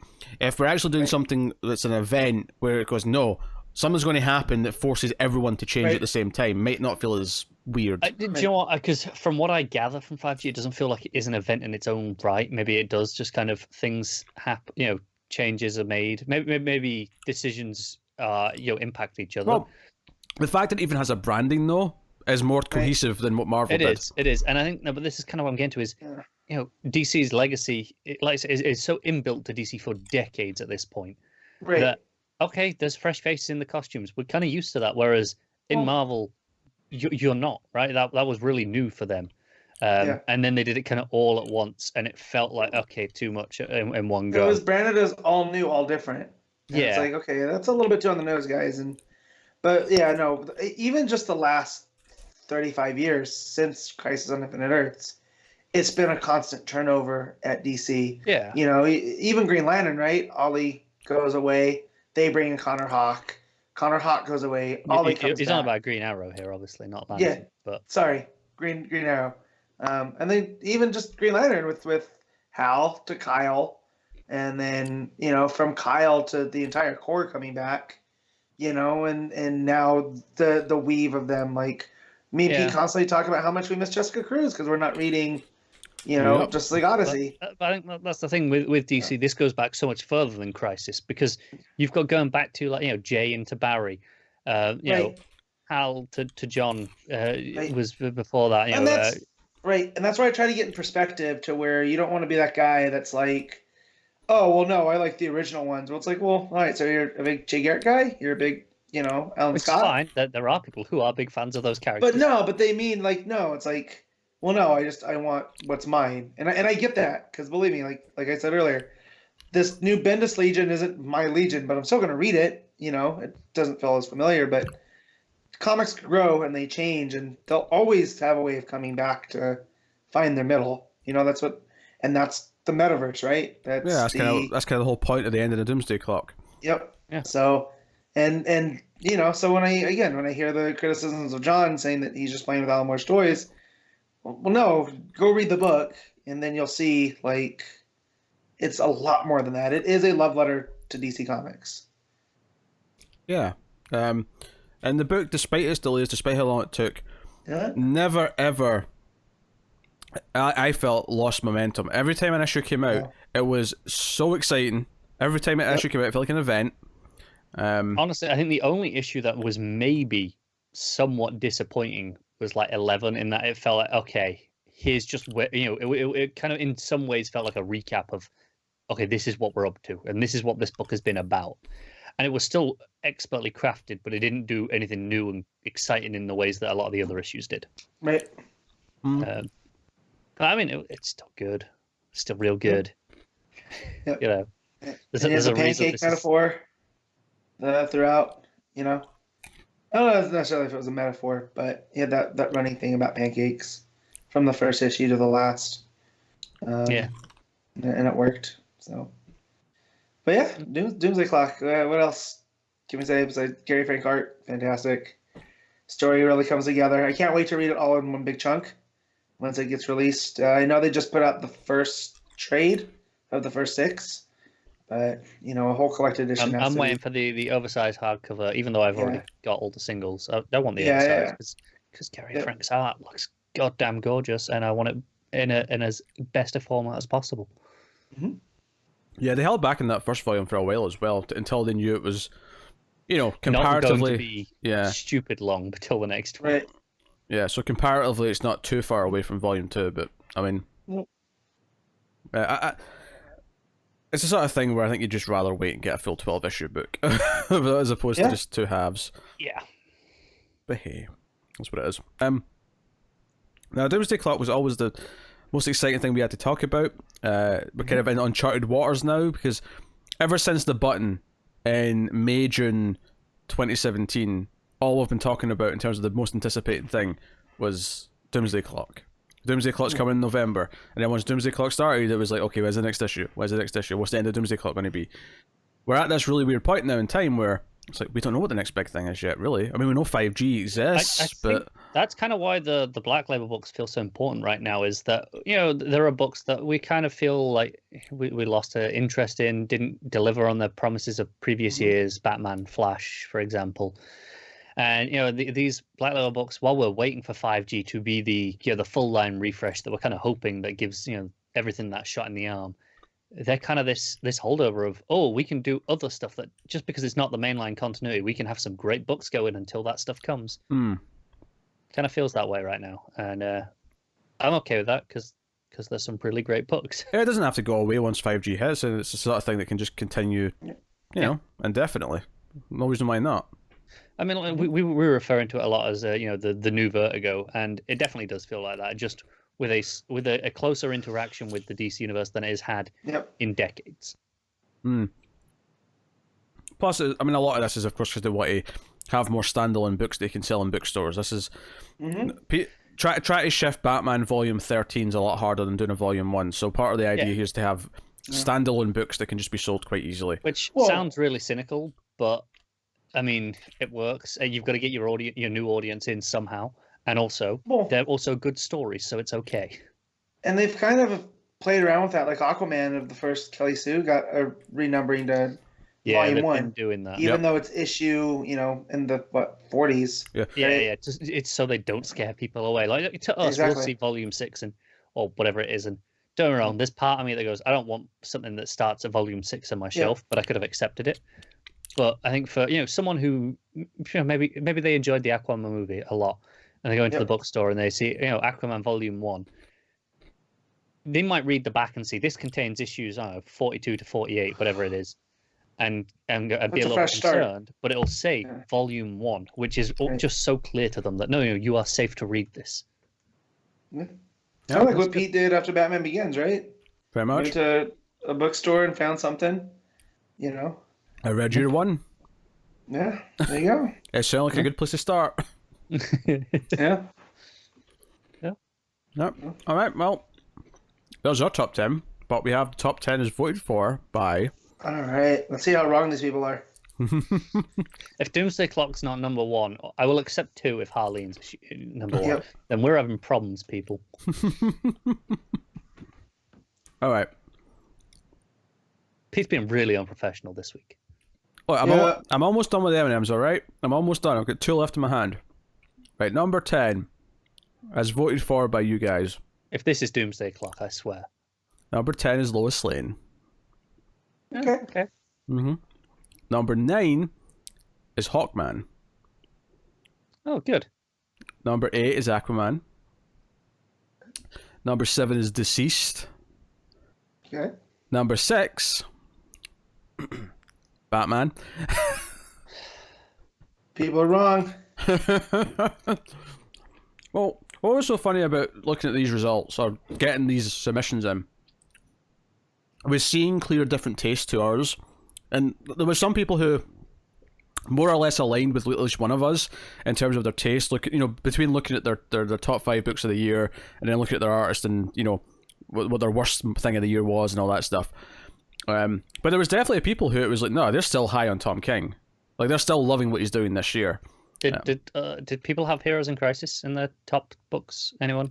A couple people had it number 1. Some people loved Heroes in Crisis. Yeah. I try not to sound like a pretentious jerk for that, but I really didn't like that book. That book ruined some of my favorite characters. So I think it's interesting that they obviously know how we all feel about that book, but they're still here listening, so they obviously don't mind that we hate it. Yeah. No, I just which is why Matt's I mean, it sounds like he hates all these people.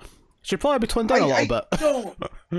But I just feel like Tom King somehow got a hold of this and went, who does all Matt like? He likes Poison Ivy. He likes Wally West. He likes Booster Gold. I'm going to mess them all up. Like, just throw Guy Gardner in there while you're at it. There, Tom. Actually, don't. I don't want to give you ideas. Leave him alone. All right. So yeah, Batman was number 6. So some people still love Batman this year. Obviously, a lot of us didn't. That's fine. But some did. Action Comics is number 5. Number 4 is Justice League, so that went a bit higher than any of us really went with it. Yeah. I had it on my list and I had it at 8. Number 3 is Superman. Wow, overreaction. Bold. Mm-hmm. Well, that's number 2 is Action. You've just said Action. Yeah, you said Action. Oh, you're right. Okay, I forgot I said Action already. That's why I said overaction. Yeah. I thought I was making an assumption, alright? I'd forgotten what I already said. Number 2 is Justice League Dark. He's the one with the list in front of him as well. Yeah, I know. It's all right. He's got a sugar rush from all the M&Ms. It's fine. I need to keep my energy up when I'm talking to Connor, not you, Matt. You're all right, Matt. You keep my energy up. Well, no, that's because I have to keep you on task, because I might try to herd cats sometimes. Right, so number 2 is Justice League Dark, so that made it quite high. Wow. Up there. Number 2. Yeah, number 2. Oh. And then number 1, by a significant margin, might I add, is Doomsday Clock. No, Harleen. That's weird. Harleen did get some votes, but was kind of in the... Yeah, there's a lot of ties once you get into the teens and stuff, but it's sort of in the teens. I'm going to give them the benefit of the doubt and assume that they haven't all read the 3rd issue yet, which would have topped it, tipped it up into that top tier book. Yeah. And they're just running behind. It's it's the Christmas period. They've been busy. What's very noticeable as well, actually, is that number 11 is The Flash. So The Flash almost made this top 10. So some people still like it. It's still. Yeah. Yeah, I think it's really interesting that Flash and Batman didn't even get into my top 20. I just never put them on like the prescriptive list because I knew they wouldn't make it. So Well, yeah, but I just listed all the things that I kind of read, for a while, and then whittled down and got to about 20 before we started the show. yeah. Dial H for Hero got some love, as did Lois. Lois was number 10 actually, but yeah. They're not numbered; they're just in the order of the points. Anyway, Doom Patrol: Weight of the World got some love from a few people. So some people really like that book. I read the first volume of that this year. The I think it was just called Doom Patrol. I guess the previous volume, and that was fantastic. So I am not surprised if that is even remotely as good. I completely understand it. What the hell is wrong with this bastard today? I don't know. For the Doom Patrol, he's definitely the Doc. Well, the cast wanted He's it. definitely Alright. Calder. He's definitely Calder, just rolling away mid-sentence. The cats wanted out. Who Okay. plays Calder on the TV show? It's Timothy Dalton, Okay, that's right. which is fantastic. He's a that makes slasher me- of prices. So who's Connor then? Who's Connor? Yeah, if you're Calder. This feels like an insult to any of those characters to say they're Connor, but I mean, maybe the rat. The rat. You're going with the rat. The rat. Huh? He's not Danny the Street. No, that is just too kill for Connor. Are you kidding me? Okay. Don't be Well, I vote that I'm Robot Man, so that's it. Have you even watched the show yet, Matt? No, but it's Brendan Fraser, and I love Brendan Fraser, so But it's fine. you should watch the Patrol. Anyway, stop distracting from these results here. See, I told you, herding cats. So, Heroes of Crisis did get a little bit of love, although not even top 20 per se. Good. There was some Green Lantern love, some Naomi love, some Wonder Woman love. Notably, there was I think 2 people who did in the top 5 somewhere have Nightwing. So even Nightwing has a little bit of love. Little bit. When did Jurgens take that over? A while ago now. The summer, maybe? I don't Okay. know. Yeah, it's been about 6 issues, 6, 7 issues. That, Yeah, I guess. I could see it making a jump if you're, paying off the record. I thought about going back once Jurgens took over, but I don't know if I have the time. You thought I got about a lot of stuff to do. Yeah, I thought about You it. thought about it. Tell me no one had Red Hood in the top 5. I can tell you there was literally no votes for Red Hood. Yes. Good. None whatsoever. Yeah. He still what? gets to make it. All those dubious choices that some people have submitted, and we're like, man, who are our listeners? Mm-hmm. They all agree that Red Hood is not top 5 material. So, something to bring us all together. So yeah, that's pretty much it. So we'll move on. We'll move on to some other specific topics. Well, we had a break there for about 20 minutes because Connor disappeared between recordings, and let's just say the conversation went places that we will not repeat on this podcast. Let's We just want to say, stay monetized. yeah, let's just say it involved bank of certain kind. Yeah. A bank, but not for Not money. for money. Yeah, not a money bank. Banks Or food. for other things. Or food banks. No. How many other kind of banks are there? It just more we need to roll out. Although, occasionally the thing that is stored at this bank can be consumed. But that's neither here nor there. See, he went places that's why. All right, let's go. What's next, guys? All right. So we're going to talk about the writers of the year. We're going to talk about writers, and I'm going to start off by telling you who was submitted by the people, by you, the people. So I'll give you their top 3, and then I'll also just give you kind of who else is there throughout. So actually, there's a tie at number 3. This is unacceptable. They need to play a game to tiebreak. So people couldn't see it on Connor's window, but in my Skype window, you just see him with a big old bottle of booze pouring into the cup. Okay, come on. I'll be honest. This is a stupidly tall bottle. Like, it's a standard size bottle, but it's stupidly tall and annoyingly so that it doesn't actually fit on my shelves. All right. It has to go on the floor next to the shelf because it's so goddamn tall. Like, just the neck is more than a hand. It's too much.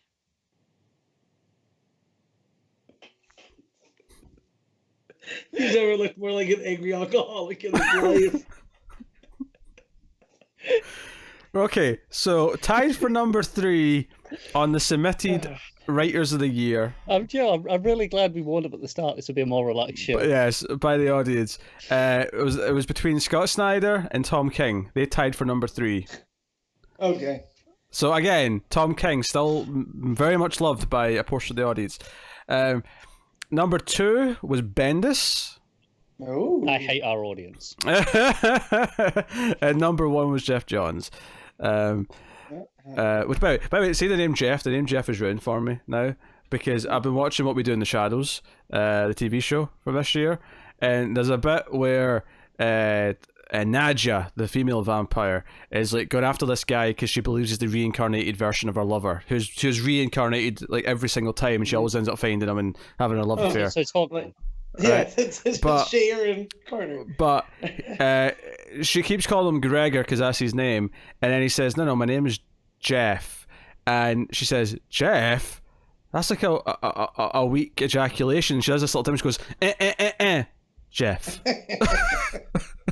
So these are different vampires from the movie, right? Like, these are Yes, different covers? yes. In fact, there's cameos from the characters in the movie at one point, Good. so it's the same universe. I am still waiting on the Rhys Davies Werewolves because he stole that movie for me. Right? Oh, sure. Yeah. Oh, it's happening. It's just they're all busy with other stuff, but it's gonna happen. Yeah. On the name Jeff, I always think of Peep Show, and anyone who's seen Peep Show will immediately just go, Jeff? As in Jeff? Because Jeff is a dick. Because all Jeffs are, really. Jeff Winger on Community. Yeah, he's a bit of a dick. Yeah. Yeah. Anyway, so yeah, Jeff Johns came in at number 1. So, I think these top 2 we'd be talking about. I mean, maybe Connor wouldn't be talking about Bendis, but No. I could talk about Benson in another conversation. we'd definitely be talking about Johns and Bendis as a whole. I feel like King and Snyder are both ones that I don't think we would have much conversation for being top of the pile. Even Connor, who likes Snyder more, I don't think would be vying. Not this year, because I know he's done Last Night and then Justice League. And obviously I had Justice League in my top 10. Yeah. Is that the only things he's done this year, I think? I know. He had this really terrible book called Batman Who Laughs. Oh, yeah. Oh, that was this year. That was this year. Yeah. Oh, shit, yeah. Okay, no. I mean, to be honest, unless there had been something that was like amazing that I was forgetting, then Snyder wasn't going to be in my top writers this year. As much as I enjoy Justice League, and I liked Last Night on Earth, even the third issue I liked more than Matt, and the first 2 were great. He's not in my upper echelon this year, shall we say? Come talk to me this time next year after I've had a bunch of issues of Strange Adventures, and we'll talk about King. Yeah, King has probably had less than a handful of issues this year that I've really enjoyed. No, that annual. I really love that annual. I didn't like that as much as you did. I stupidly liked it. Just okay. Most of the thing, like King, I feel like I'm so excited for Strange Adventures. I still think he's got it in him, but I think his Batman, hit a point this year that, and because it was that and Heroes in Crisis, it's hard. Like for me, I can't look at King this year and think, oh, he should be on the best of list. For me, he's like, no, he should not even be close to the best of list this year. Johns is kind of, Bendis has the amount. Bendis has such a variety of books to add up to his inclusion. Johns is the opposite, where, okay, Shazam exists, and Shazam is generally good. Sometimes barely. exists. Yeah. But his name is mostly there for Doomsday Clock, let's be honest. That's why his name is there.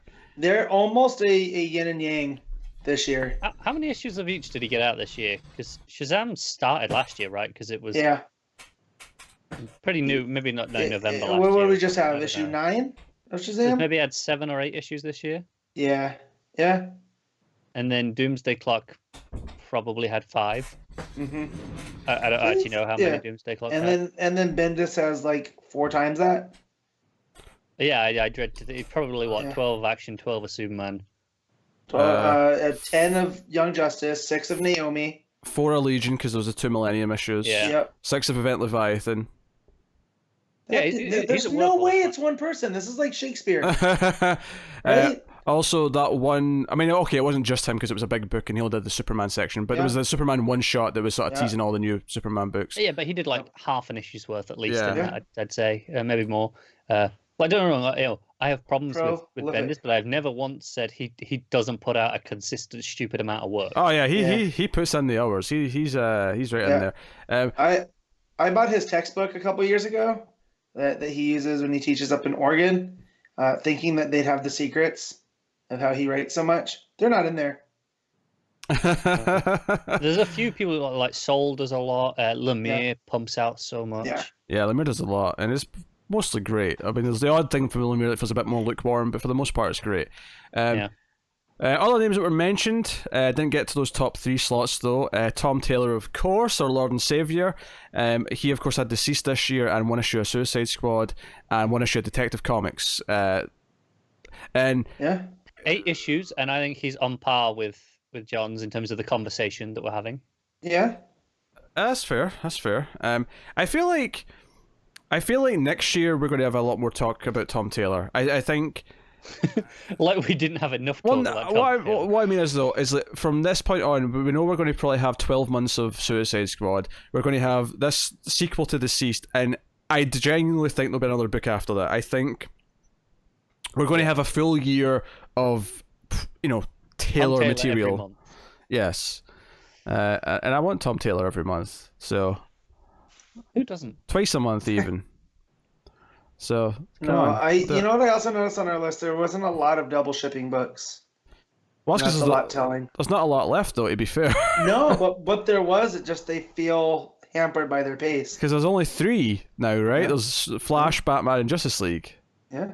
It's weird that from an outsider's perspective, Superman Action kind of feel like one double ship title because they're by the same person. So it feels like that's the Superman book, in that sense. But I mean, before Bendis took over, that was 4 issues a month, not 2. Oh, it was, yeah. Yeah. Right, I'm just saying that the Flash wasn't on there, Batman wasn't on there, me and Pete didn't have Justice League, so... Yeah. Definitely didn't have the tech. Justice League's the only one of mine. Yeah, I think it's less to do with double shipping, though, I think, to an extent, and it's more to do with just how long those runs have been going, and the fact that the... Well, that's what I mean, though, we're kind of run down by the pace of them, and especially with Flash, right? Williamson would usually be up there with me. I like Williamson a lot. Yeah. Batman Superman has been more of what I like. I don't think Justice League though didn't get on because of double shipping. No, I don't think any of my problems with that are because of double shipping. Not really.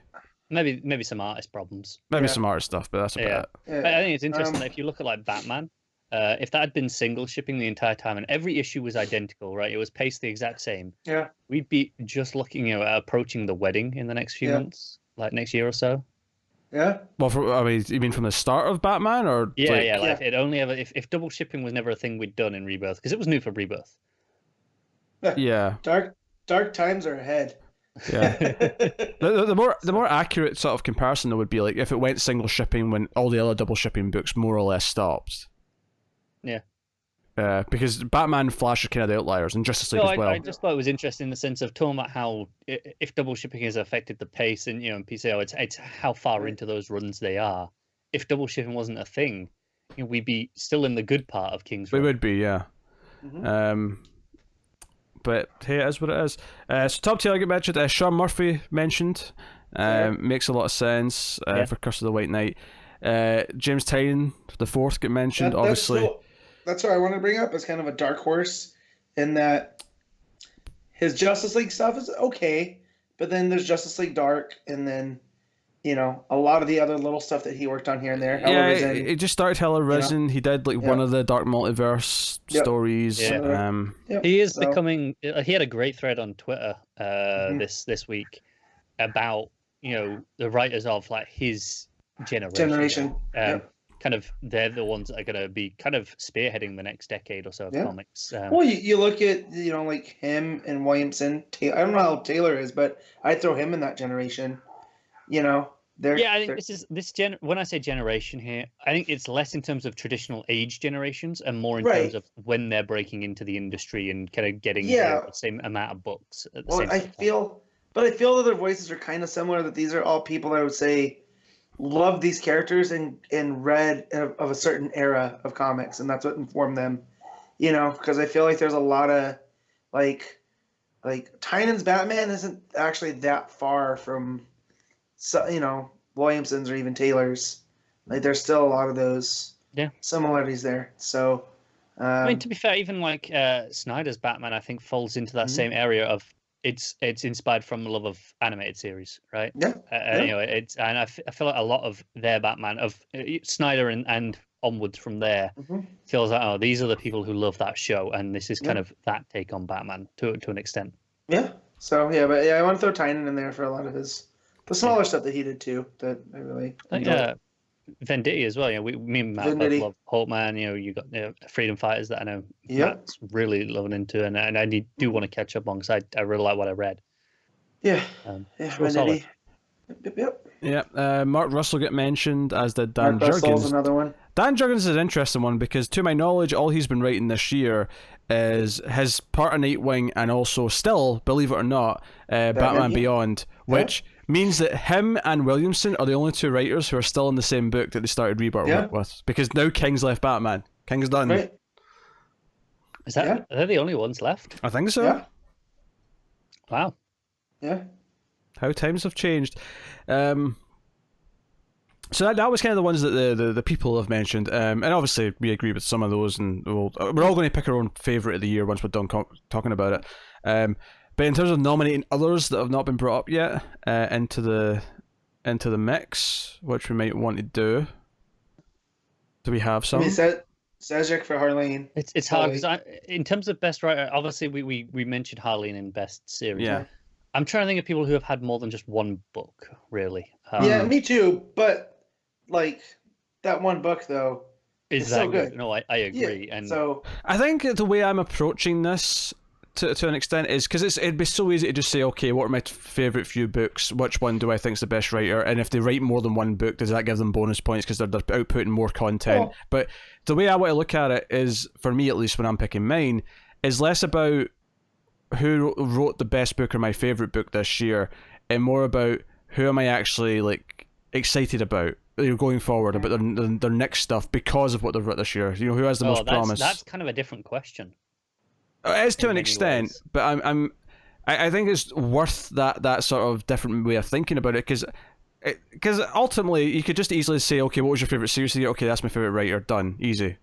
Yeah, what I meant though is in that scenario that you're describing there, I would not consider Jeff Johns in the same way I would, you know, Sejic, for example, to go to the recent ones brought up, in the way that Johns, I know what to expect from a Johns comic. I'm always excited for it. You know, there's a baseline excitement for a Johns comic, right? Whereas Sejic kind of came from nowhere. I'm like, oh my god, I want to see what he can do next. I want more Harleen, for example. Whereas Johns, I don't have like that burning desire for the next Johns book right now. Well, because the one I'm kind of leaning towards is Taylor, and it's because he's done a fair bit this year, enough to kind of talk about him, but at the same time, like, we've not really hit the golden age of DC Tom Taylor yet, right? But like the fact that he did Suicide Squad #1, and every Suicide Squad #1 I've tried, which admittedly has not been many, and not been many of the well-received ones, but every one I've tried I've disliked, and I'm never excited for a Suicide Squad book. But one issue of that Tom Taylor Suicide Squad, I'm like, I'm in for the duration, baby. Well, that's because how long till Pete renames Tom this Taylor, podcast Comics from the Taylorverse? Yeah. I mean, I'm not opposed to the idea. But like, I don't know, like when I look at this list, obviously I love Johns and I love Bendis, but I'm not like of course I expect Bendis to be good. I like Bendis stuff. I'm expecting his books to be more or less solid, and he's had some higher spots than others this year. But when I look at this list and I think about who do I feel high on right now, Taylor's the name that jumps out at me. I feel like the way you just described Bendis there was similar to what I was saying about Johns. Yeah. And that you know what you're getting with Bendis, for better or for worse, and you're always either excited. You know, for you guys, there is a base level excitement. And I guess another factor here is that, you know, Johns, obviously we're expecting 3 Jokers and we expect more Shazam, but there's still this uncertainty of like how much is going to be writing in comics a year from now. Like, you know, it's almost like Doomsday Clock was his period on. That's what I have to say about comics. I'm kind of done for now. So that saddens me because he is my favorite writer. it might not be so- because we know we've got 3 Jokers coming. We know we have more Shazam. It wouldn't shock me if we find out that he is doing another kind of, I don't know. Yeah, but so Metaverse opens up everything where if he wanted to, he could go back to his era of Green Lantern and be like, "This is what I wanted to do with Jessica." Sure, You know what yeah. I I mean, he said in an interview this last week or two that he wanted to do more GSA at some point. So, Yep.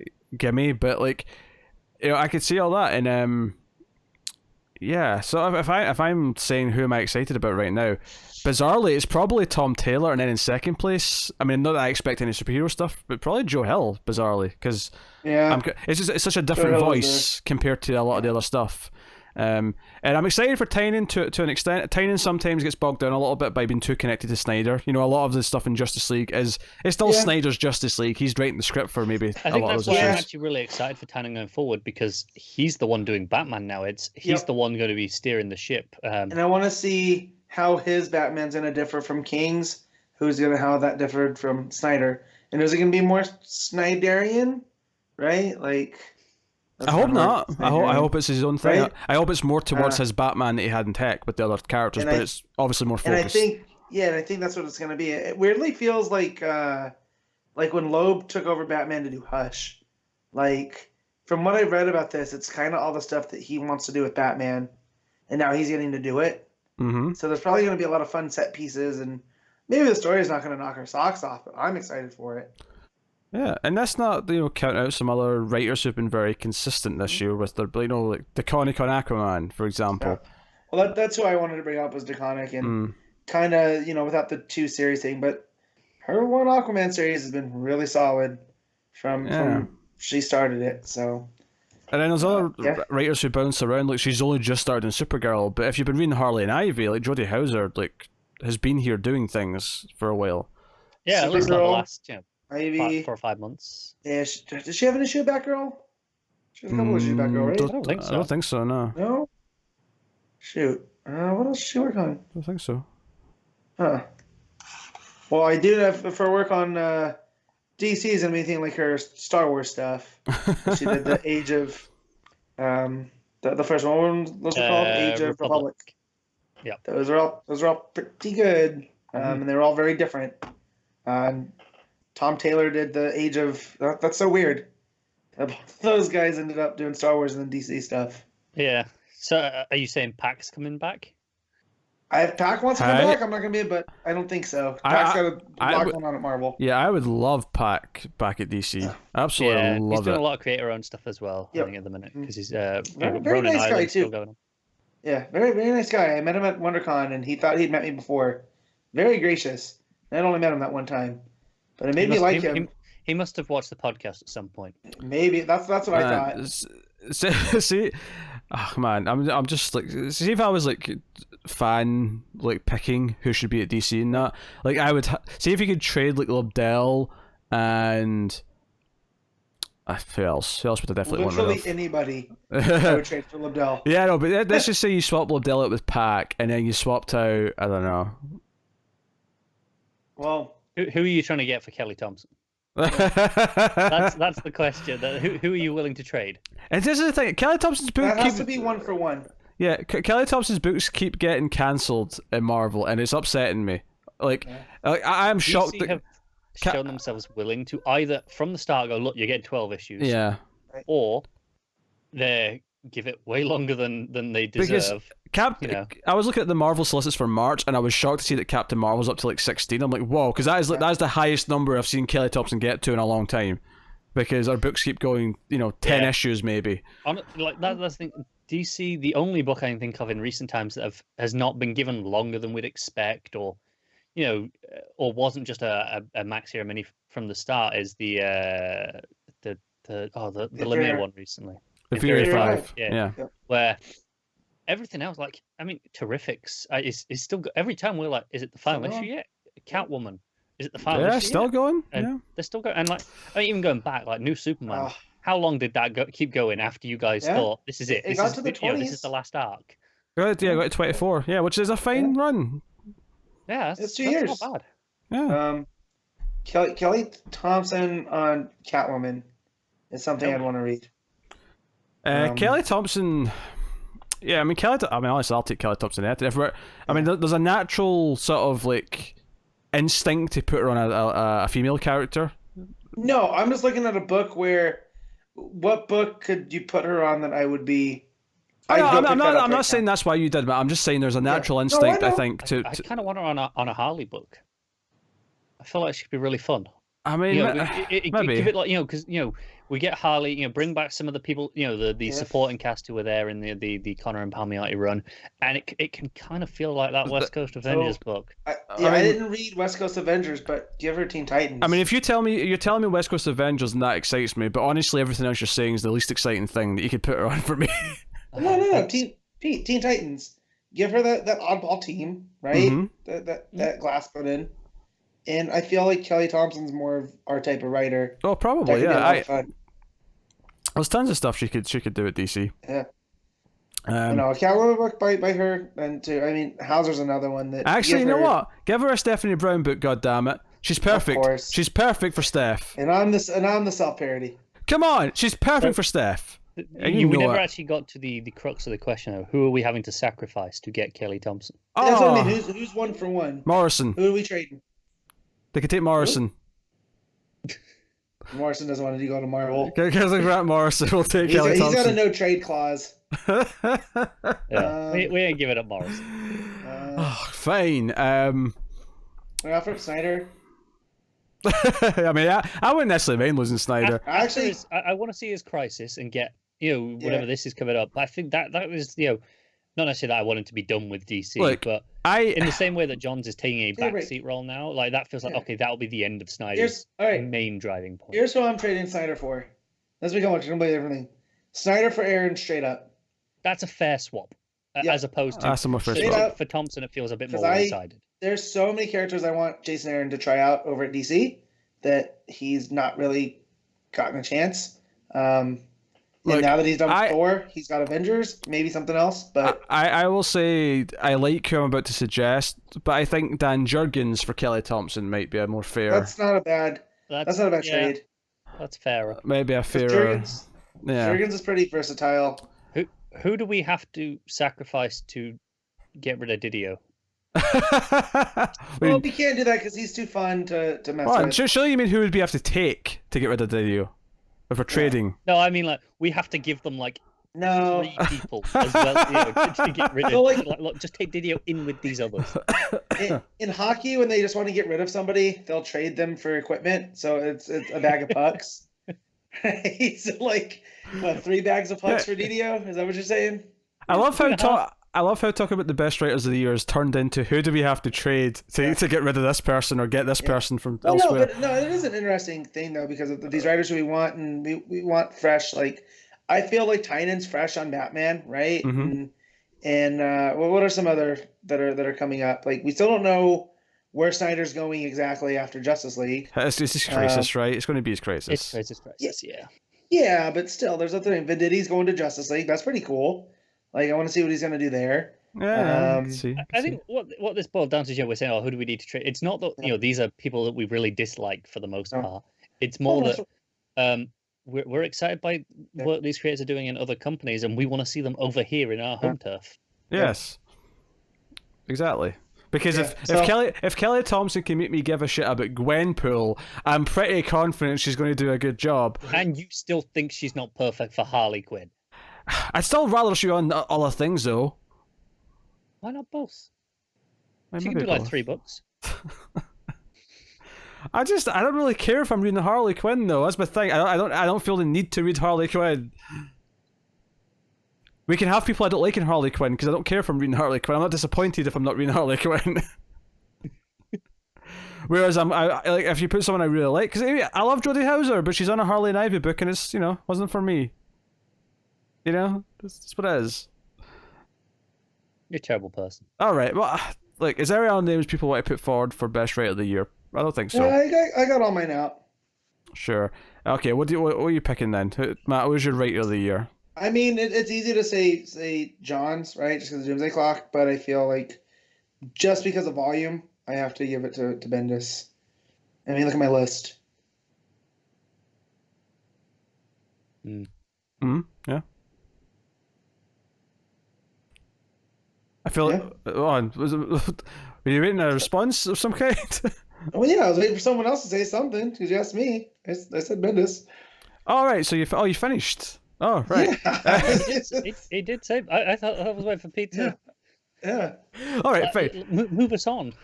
All right, fine. Connor, who's your writer of the year? I am going to go with. So it's probably somewhat controversial. I'm going to go with Tynan.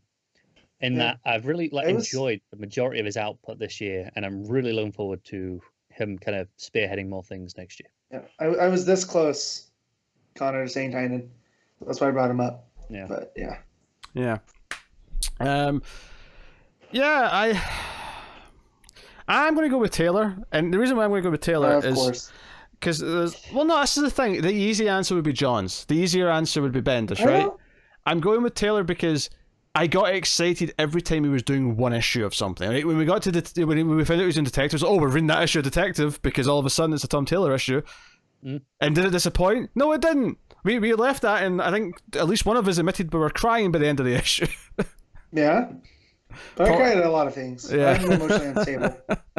That's true. So, in terms of being like super excited by everything he's done and also what he's going to do next, I'm picking Taylor. Right, he's the golden boy right now, and I'm sure that'll change. I'm sure we'll have more golden people.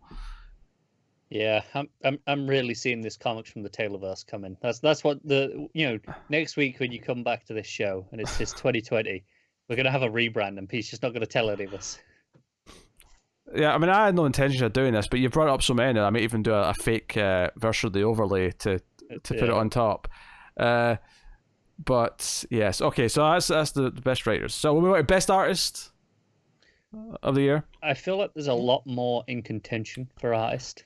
Yeah, interestingly, not as much. I would expect a lot more names here. There was a lot more concentrated on the same batch of people in terms of the votes. Now, people were only voting one per person. It wasn't like they had top fives like the main book. But the top three, number 3 was Ivan Reis. Okay. Who, of course, was working mainly on Superman. This year. Yep. Number 2 was Jorge Jimenez, mainly Justice League.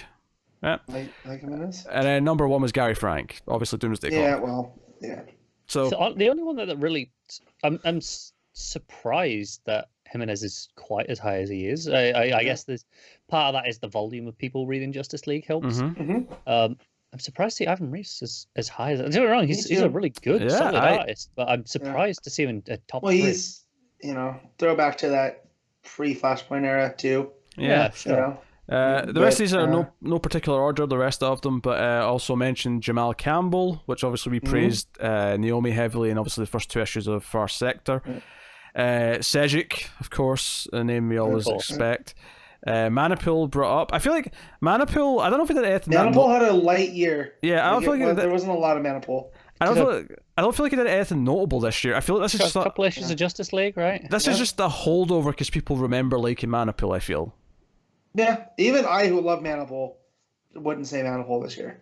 No, I don't think he did anything bad. I just don't think he did enough to kind of be in the same conversation as some of the others. Yeah. Clayman was mentioned, who is typically very good. Did some Heroes in Crisis this year, maybe a couple of Batman as well. It tends to pop in and out of that. Probably some Batmans, yeah. And then Maleev was mentioned too, which makes a lot of sense. Event Leviathan being his yeah, that's fair. His book. So there was no love for Murphy. No Murphy and the artist. Murphy, yeah. That's surprising. Yeah, Murphy is mine. Who did get? It comes down to Frank and Murphy at this point. He did. What's funny is he got a pick and writer, but not artist. That's really interesting. That's actually a little bizarre. I mean, was the writer the same, where it was just pick one, or is it just pick one. Okay. Yeah, I just feel there's a disassociation there. I didn't want to give everyone too much homework, so it was only the books that were a top 5. Everything else was just right. That's interesting that he got enough nominations for writer, but not for artist. That's kind of strange. I'd have assumed the other way around if I was only picking one thing that he did. Yeah. I don't know. It's actually really daunting to add names to this list because I feel like writers, because so many writers do multiple books, we tend to have a smaller pool of them, right? Whereas artists, it's the opposite, where we'll have multiple artists on a book and we'll have artists spread out all over. Yeah, you know what? A pretty good 2019. Even though I didn't finish one series and I'm going through one is Adriana Mello Sure, yeah. from Female Furies and then Harley and Ivy. You know, 1 Yeah. to 2. Well, hell, pretty solid. I was pretty mellow last year for Plastic Yeah. Man. Yeah. So Yeah. I can't who fault Who that. else? Who else? Joe Quinones, who's been on Dial H, I feel like really deserves at least a mention in this conversation. While we're talking Wonder Comics, Byrne on his issues of Wonder Twins. Yeah, I'd like to put Liam Sharp for Green Lantern. I would say Sure. Mitch Gerads did a couple of Batman issues this year. Yeah. It typically looked. So in fact, speaking of Batman issues, Jorge Fornes. Fornes. He's really good as Fornes, well. Yeah, Strong. and Janin as well, if you want to just throw in the Yeah, classic. wow. Sure, yeah. I mean, Yeah. Batman had a couple of JRJR issues, but other than that, Batman typically has really good art. Like, Yeah, it is funny to say because all of us have not been super hard on that book this year, and I don't think we've outside of those JRJR issues, I don't think we've ever really critiqued the art that badly. nah, it's never So really we just talk been and an move issue. on. Because the art's You know what I always mean? been really good, even in the bad issues. Yeah. In fact, Clayman definitely did some Batman because he did the stuff on the beach, didn't he? Oh, there you go. Yeah. There you go.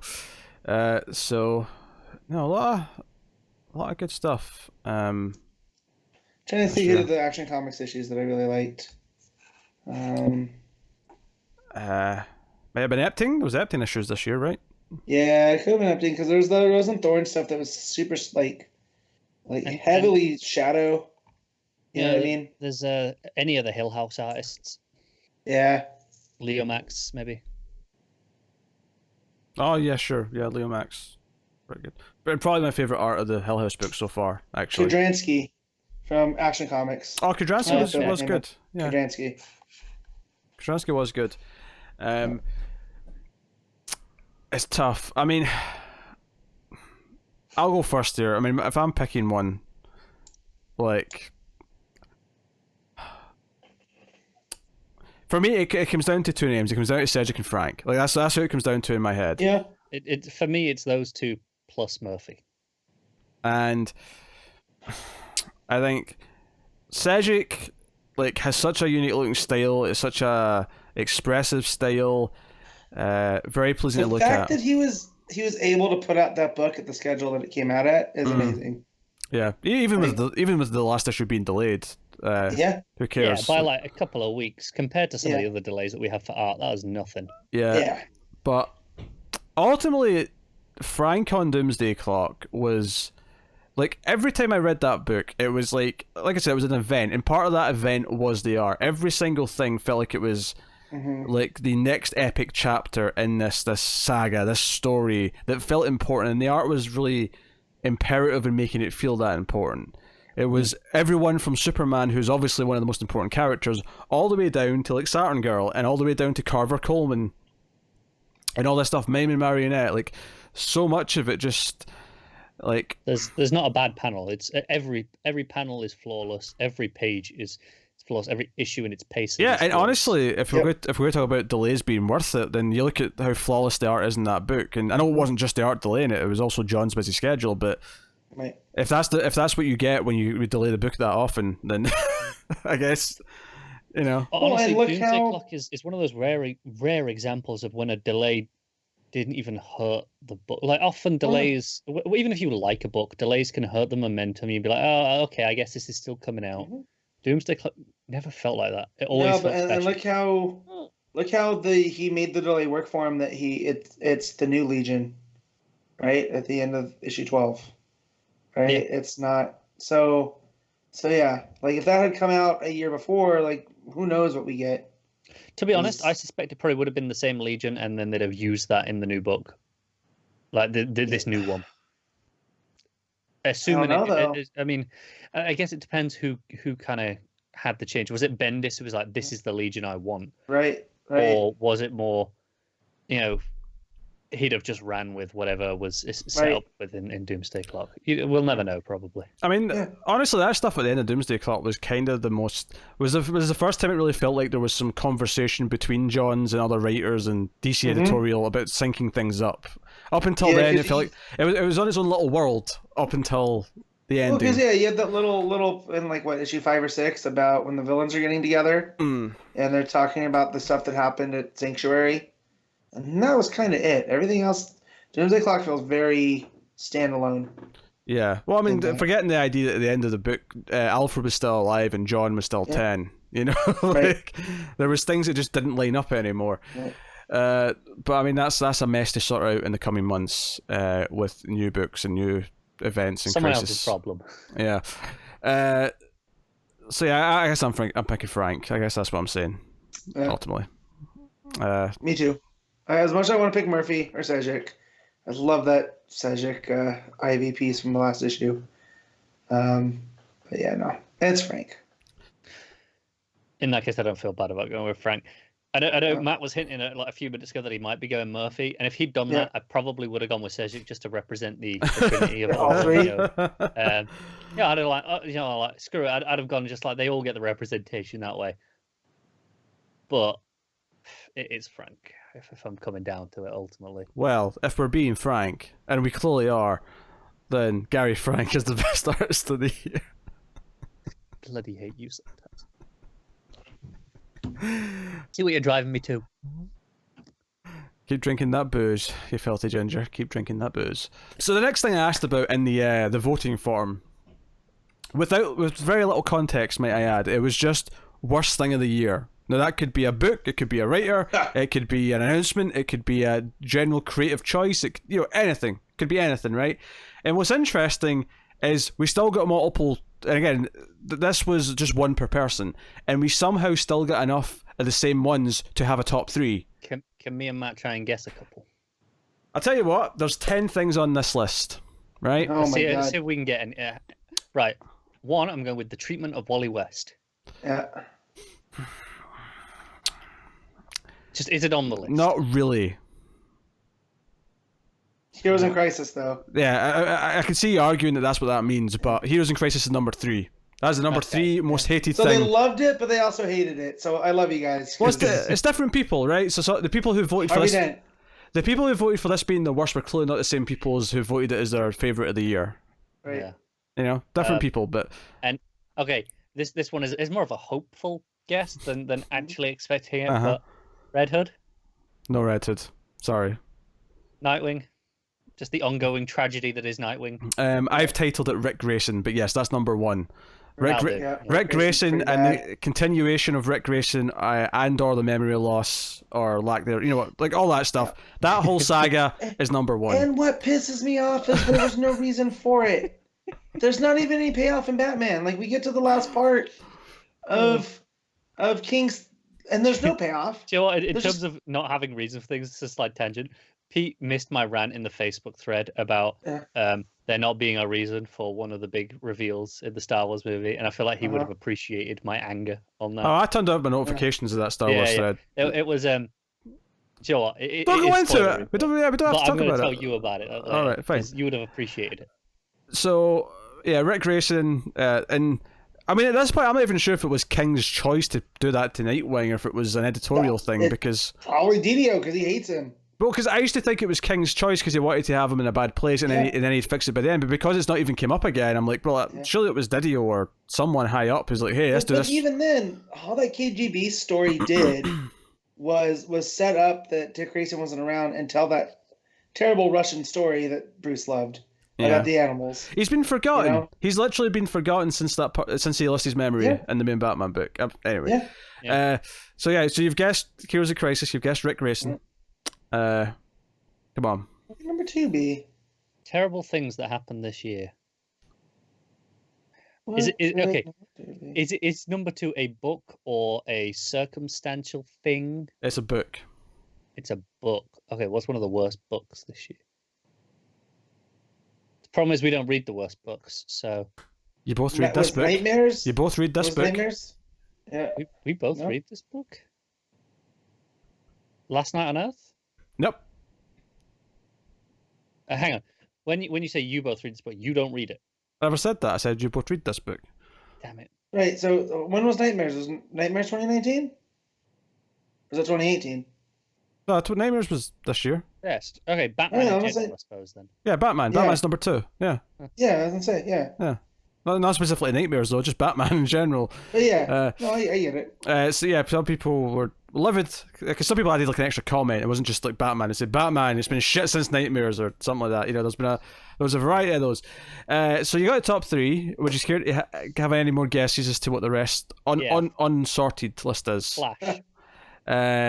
Flash actually isn't one of them. Wow. You People put up with a lot. disgust me. Captain Cold, though. That's got to be one of them. King Cold, I think you mean. Yeah, King Cold. Nah, not Captain Cold.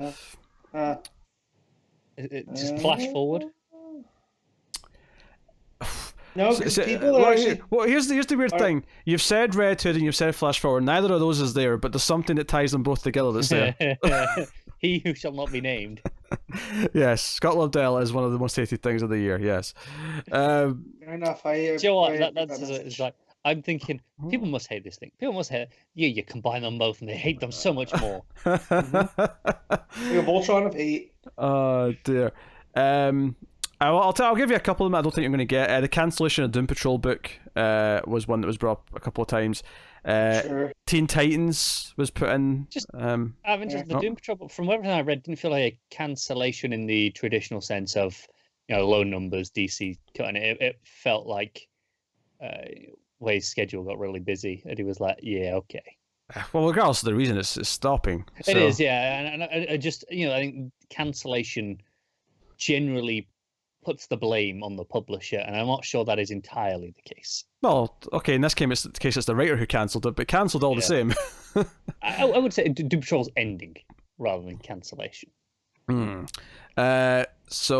we got Catwoman was one that was put in there, but I will say this: there's also general complaints of like the world being too far removed from Rebirth and Doomsday Clock, and how it feels like it doesn't really sync up anymore. That's a whole conversation to be had. But there's 2 left. There's 2 left that I've not told you you've not got.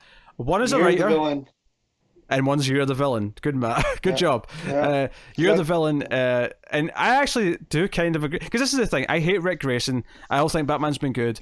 I think Heroes in Crisis is a valid choice for Worst of the Year. Yep. I think You're the Villain, while not as bad in an infuriating way as Heroes in Crisis, is really annoying, and I'm just so ready for it to be done, because it's accomplished nothing. It has been a branded thing to try and sell more books without making it feel important, just feeling tacked on and everything it's been attached to. Yeah. It's funny, in the core handful of books, like in Justice League, it's been fine. In Batman, Superman, and going into Hell Arisen, it's fine, because those stories feel like they're just doing their stories anyway. Yep. And I think the branding is all these one-shots and tie-ins to these other things. That's where it feels terrible. Well, I think the problem as well, though, is that it is fine. I mean, good or not is on to your taste, really, in the books themselves. But it's been fine theoretically in Justice League and Batman, Superman, I think it's actually hurt by its inclusion in all these other books, because it annoys me more, because I'm just like pissed off at it. Even when it's like just like the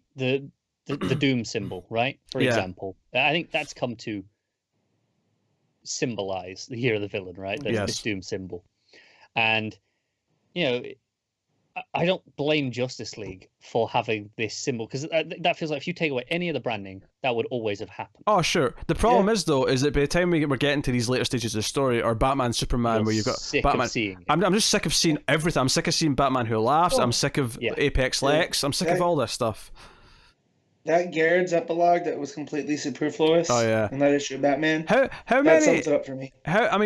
Apex Lex has probably crossed over into more books than any other character this year, just because of all those endings where he showed up as his hologram and was like, "Hey, I've got an offer for you, Captain Cold." There was maybe like 3 books that did it well. Yeah. Batgirl did it pretty well, because that really initiated into the Oracle plot. Yeah. What else did it well? Hawkman. I remember me and Matt praising Hawkman when that did it. Venditti's really done well with working this shit in. That's 2. And I think I remember you guys praising one of the books I don't read, maybe a Bendis book or maybe something. I don't one remember. Of the ones I don't read, but either way, action's tying in now, and it's got JR, and I want to throw it across the room. So, and then the last one that no one said yet is a writer, if anyone wants to crack a guess. Is it Tom King for the irony of being on both lists? It actually is not, no. It's not Tom King. Mhm. But it's someone that we don't particularly like.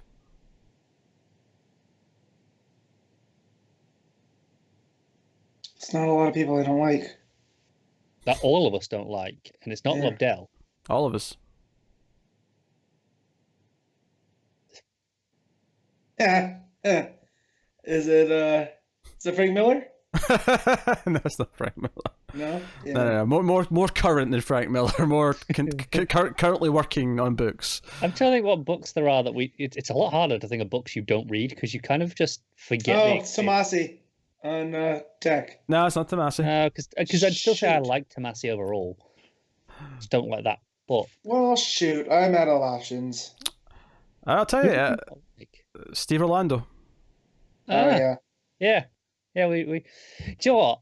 I don't like Steve Orlando. I would never have considered him one of the worst things. Oh. Of the year. No, But they always say the opposite of love isn't hate; it's apathy. Yeah. And we're pretty apathetic to Orlando Yeah, at this point. I would describe as apathetic towards Orlando rather than hate, but Yeah. you know. So I think you guys tend to like him more than I do as well. 'Cause Yeah, you like some. His Supergirl was okay.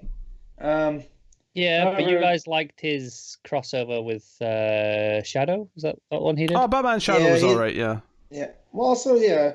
Early Orlando too. Night of the Monster Man was pretty okay.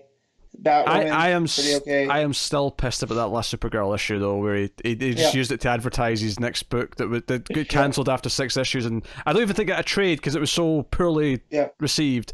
Wait, he didn't get a trade? One of his recent minis that were 6 issues didn't get a trade. I saw someone asked him about it on Twitter, and he said, so unfortunately, there won't be a trade for this, so you better just buy the singles. Wow. And DC does a trade for everything. Yeah. Yeah, because it was so bad. And he also had that one that I know Talking Superman really liked that was set in the future, that was all wonky. So he had that out at the same time as this other one. And I don't remember what that is. Yeah, it's real weird. But yeah, no, Orlando, I get that. Again, I don't hate him. Yeah. But I mean, if you're picking our worst of the year, I mean, or worst DC thing of the year. yeah, it's a tie between You're the Villain, Heroes, and Crisis. Yeah, I wouldn't say Heroes in Crisis in particular. I'd say the treatment of Wally West, the treatment of Dick, and then sure, Year of the Villain. Those are I wouldn't bring up. But Heroes in Crisis was much ado about nothing because I don't even feel like it made a lasting impact. Like I know what King was going for. I didn't even finish it, so yeah, exactly. Yes, So despite that's my despite point the fact we had evidence of him saying he would definitely finish it back at the start of it. that's how bad it got. It made me eat my words. So here's my thing with Dick Grayson. His treatment's been atrocious, but I wouldn't put it on the worst of this year because it already started last year. Like, there's been nothing new. It's just okay, sure. It's just in more of that the same regard. shite, right? It's more of the same crap. That's just how annoyed I am by it. Yeah. It's still bloody going on. Yeah, You're the Villain's been really tedious to me, which has been frustrating because it's the main line-wide thing they've been pushing like a lot of the year, so it's kind of frustrating. Is that as bad as what happened to Wally in Heroes in Crisis? No, Heroes in Crisis was worse, but I was able to kind of forget about that once it was done, which was way back in like March or whatever it was. You know, it was a while ago now. So, You're the Villain's a lot more in my brain right now. It's a lot more there. Yeah. But I mean, I get that. so It's a recency bias in some way. yeah, I guess. Because Year of the Villain didn't even really start till like May, because we had the free comic book day thing that kicked it off, right? Yeah, but that's 7 months of it. No, it is. But that's what I mean. Is like, you know, it's a long time. I'm not disputing that. I just mean in the 7 sense of months and that started after the Heroes in Crisis finished. And I felt every minute of it. Yeah, it's 7 months, and I don't really feel like any of it's accomplished outside of the Justice League book. Yeah. Yeah, I guess the fact that we're getting to the Hillers and stuff now. Yep. I guess. Necromanta. Well, yeah, versus Kaiju. because that's. I mean, admittedly, the first issue was fine, and you know, I'll read it, and it'll probably be a decent little thing. But I have to admit that, you know, if you told me before it started, like, hey, there's going to be a book where it's Apex Lex versus the Batman Who Laughs, like, oh, great, sounds my perfect book. Do you know how I really feel about that book? And this is going to sound maybe like a strange request, but I feel like that should have been a weekly. Sure. We had like a couple of weekly events earlier in the Rebirth era, But Justice this League one versus feels Suicide Squad. they were building it up as it's a fight between these two. We had And, like no the Justice boxing, as well. The boxing match posters is kind of how they Mm-hmm. were marketing it. This feels like this should be a weekly event. Well, Get it's 4 issues. That's just 1 month, and Yeah. it would get through it quick. So if you're not loving it, then it gets through it quite quickly. I feel like we should have got the last issue of Justice League, 39, whatever it is, coming up, and then bang, 4 issues of this. It's kind of weird that we're getting like 4 or 5 issues of Supergirl with her being infected, as opposed to just a couple, right? It feels like an odd thing where her book's Same been... with Hawkman. Hawkman's been going for at least 3 issues with this stuff going on, and arguably longer if you go with all the Shadowland stuff, which has been teasing up to it. Yeah. So kind of a weird thing. So I want to give it to Year of the Villain, just because it's, I don't know, annoying me more right now, I guess. But there's definitely an argument for Heroes in Crisis. I don't know what you're picking, Matt. You got? I can't pick one over the other because they upset me both. So those it's two. a tie. Yeah, okay. Yeah, between Hero of the Villain and Hero in Crisis. Connor? I will. I mean, 'cause I feel very much the same as Matt. As it's both of them. So I'll take Heroes in Crisis so that Evens between it out. us, it's one each, and then Matt does both. Yeah. So we'll swing back around to DC to talk about what we're hoping for in 2020. But before that, we do have the last thing on the voting form was best books from other publishers. There was no limit, there was no rankings or anything like that. It was just throw names out there. Okay. But because obviously some people did say the same thing, there is indeed a top 3. So, would you want to guess? Yeah. Yeah, I'm curious. No, I don't want to guess. I think there's too much to option. guess from. All right, okay. Yeah. Number 3 is Immortal Hulk. Good choice. Very solid choice. Yeah. Number 2 is Hawks and Pox, which I just counted as one. Everyone else was counted as one. yeah. Sure. And then number 1 is Gideon Falls by Jeff Lemire. So Great choice. yeah, so Image got to the top of the list. And then sort of like the next sort of batch that are all about the same level was Black Hammer, so more Lemire, which I can get behind. Daredevil, which I can also get behind. That's been real good. Zdarsky. Frog Catchers, I don't know what that is, but That is Jeff Lemire's latest graphic novel that I've had sitting on my shelf since the day it released, and I have not read it yet. I'm going to wait and just read it all in one sitting in the next week or 2. there's also Venom and Ice Cream Man in sort of that tier. And for the record, like, Sorry, can we take a beat to just recognise you said Venom and Ice Cream Man and just Ice Cream rushed Man's over it like that? indie. Yeah. Who's putting it out though? I don't know what Ice Cream Man is. No, I know, but just the fact that there's also Venom and Ice Cream Man, like they're on the same level. Ice Cream Man to me Yeah, is a really B tier movie starring Clint Howard where he kills people and makes really disgusting ice cream out of them. Sick. I will definitely vouch for some of those. Now I sort of stopped reading a lot of my non-DC stuff about May, but I've just started catching up in the last week, basically, focusing mainly on Friendly Neighborhood Spider-Man, which is great. I've just got the last issue to read, and I don't want to read it because I don't want it to be over. I read the final to be issue. over. I read the final issue of X-23, which was great, and I'm currently catching up on Daredevil. All very good. But even from that first half of the year, I can tell you that Captain America and Immortal Hulk are also fantastic. And Still fantastic, and you haven't even got to where Immortal Hulk throws a curveball and just becomes something else entirely. Yeah. I'll get there. So I mean that's basically my Marvel picks. I mean, Amazing Spider-Man was solid. I mean, I've it's not as good as those other ones, but I've been enjoying it less recently because it's starting been doing the 2099 stuff, and I've not been really into that because I don't give a shit about 2099.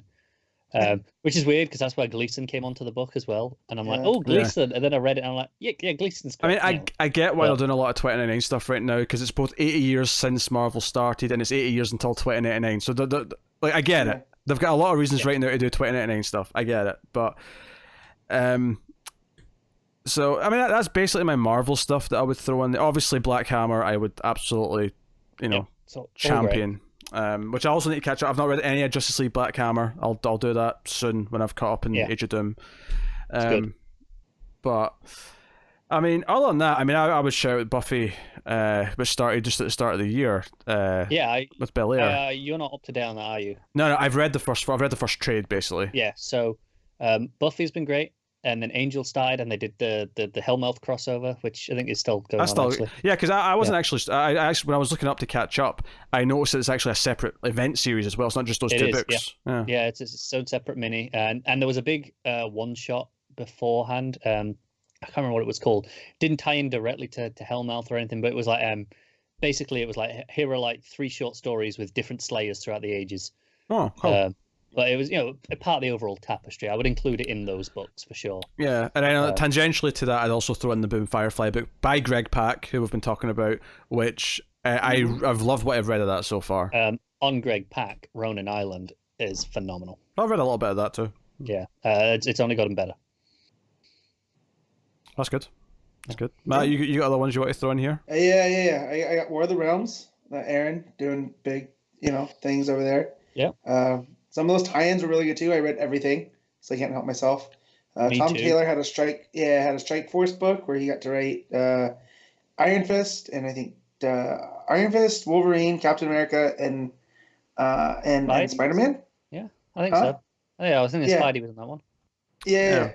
So good, and Spider-Man gets attached to one of the Valkyries, Pegasus, and it's super tragic. And Taylor's like, "Oh, come on, dude, why are you gonna mess with me like that?" Yeah. The surprise tie-in / spin-off for me was, and I this is a total surprise. It caught me off guard. Was Punisher Kill Crew. Yeah. I didn't get that. I can't remember who wrote it. I'm completely blanking, but the art is. It was oh God, what's his name? Who did Guardians and Daredevil? Jerry Duggan. Yeah. Not Dugan, not Daredevil. Yeah. You know what I meant. We got there. Yeah. Deadpool is what you meant. Deadpool, thank you. Yes. But it's that, but it's Ferraya on art. Yeah. And it's like 4 or 5 issues of Punisher kind of borrowing Thor's goat and going off to take revenge on a frost giant. And it's just gorgeous. Like, they killed a family. Yeah. Pretty great. I have to admit, War of the Realms as a whole is kind of what killed me reading Marvel for a while. Yeah, I get so bogged down in it. I'm done with this shit. But I did mention the Kelly Thompson books. West Coast Avengers did have half of its run this year, and that was very good. Yeah, and she even had me reading Mr. and Mrs. X, which I didn't like as much, but even that was still enjoyable. The idea of you reading a Gambit. I know. I hate Gambit. And Rogue, yeah. I also want to throw out Thor, of course, the main one. Obviously. I mean, to be honest, when you said War of the Realms, I was kind of just thinking of all of Alan's Thor stuff. But then as where it goes, it's such a fitting end to what he does. And then his last issue of Old King Thor, it's double-sized and goes, I was telling the guys before we recorded, it goes to places that's kind of similar to Doomsday Clock. So I think that's pretty funny that they came out on the same day, that they worked out that way. And then, like Pete said, Captain America has been one of my favorite books from Marvel. It's so good. Ta-Nehisi Coates is doing some real, like, I don't want to say ripped from the headlines, but very much, Yeah, no, I'm with you. It's reflecting of the current society, and it's so good. And it's good seeing Steve take out elements of society that I don't like. So that's good. And then Avengers, which is, it's fine. It's not my favorite thing over there, like Immortal Hulk or anything. But I feel like Avengers to me is surprisingly just really kind of readable and no more. Like, I don't know, like it's popcorn comic book. It has its ups and downs. Reading through it, like it's perfectly fine. But it has no spark. Like, no. Like the race of the Ghost Riders was stupidly fun. Yeah, it was. Like them going through the Avengers going into hell and having to, get Damien Hellstrom to perform an exorcism on the celestial base that they've been using. Like it's banana pants. Like so there's that. Yeah. And then the only other real book I've been keeping up with independently is Criminal by Brubaker and Phillips. Sure. Highly recommend it. Criminal is one of those great books where you can just pick it up at any point, and just get reading. It's very serialized. This current arc definitely pays off. If you read the other Criminal stories, this is kind of the keystone to them all. That everything kind of shoots off from the world criminal that we know around the Lawless family. So it's super good. Definitely. I just read the most recent issue last night, and it was fantastic. So, I think for me, most of the Marvel books I've enjoyed have been mentioned. The only other one I think that I've got that hasn't been told about already was Venom. That was a blast. It still is. We had Absolute Carnage, kind of that event being part of that book this last few months, and that's as someone who doesn't give a shit about Carnage, it was a lot of fun in terms of how it was with the main Venom book, because that's all I read. I didn't read all the other tie-ins because there was tons and tons of shit. I read just Venom and Absolute Carnage, and that was great. Yeah, I've been in a mood recently to try and catch up on some other stuff. Mainly because we were doing Elsewhere at the start of the year, and I think Elsewhere made me feel this pressure to keep up with more than I would want to, because I have to justify this second show, and there was obviously a selection in the middle that I really loved, and that's why I wanted to do other books, but I got really bogged down and tried to keep up with all the War of the Realms stuff, which, to be honest, Marvel events usually just suck the life out of me, and I'm finally back in the mood again to make sure I catch up on stuff like Daredevil and Cap and all the books that I know I like a lot. Yeah.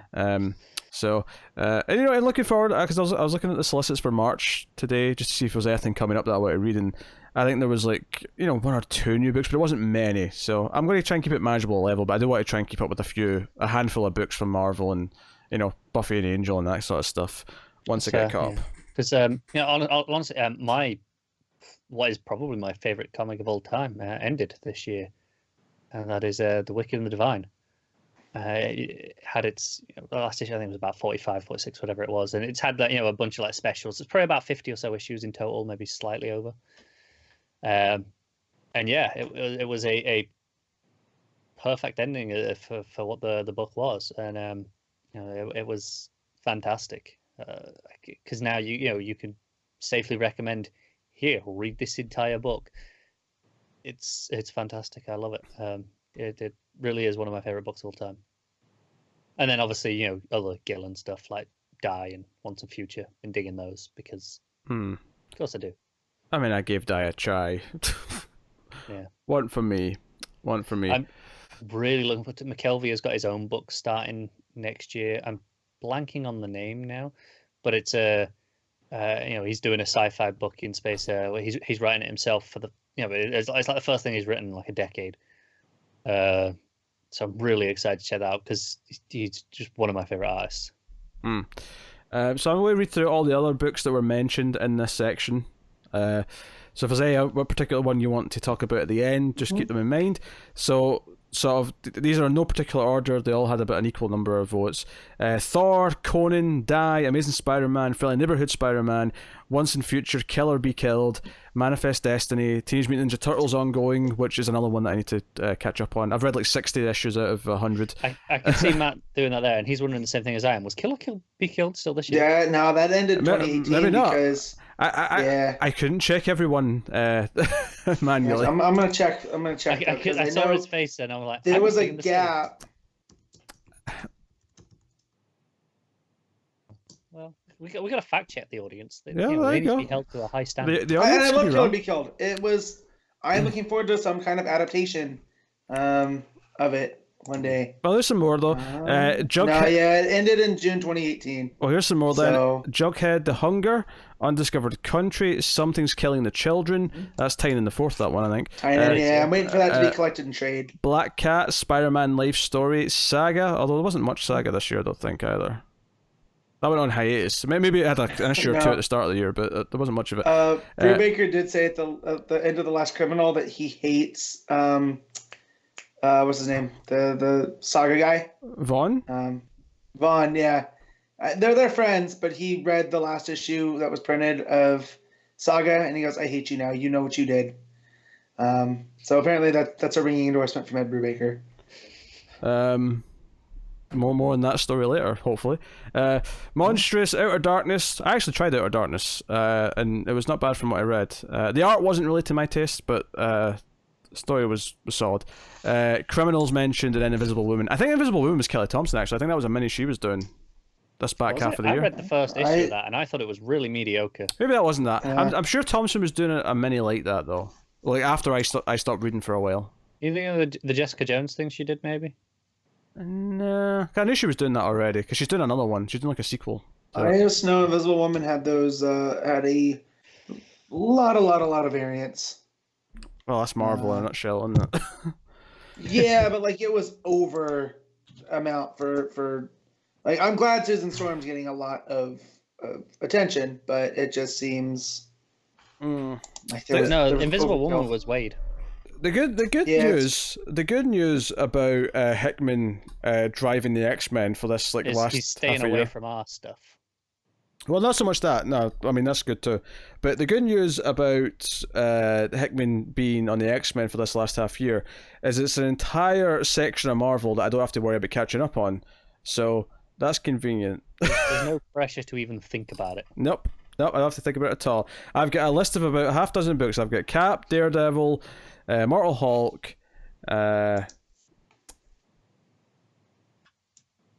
Captain Marvel, Chris Thompson. That's been not as good as I think some of the earlier stuff, but still solid. Yeah, those are the ones I want to catch up on. I've already started with a couple of them, but you know, that's what it is. Hasn't finished reading Christ on Infinite Earths yet, though, has he? No, I have not. No.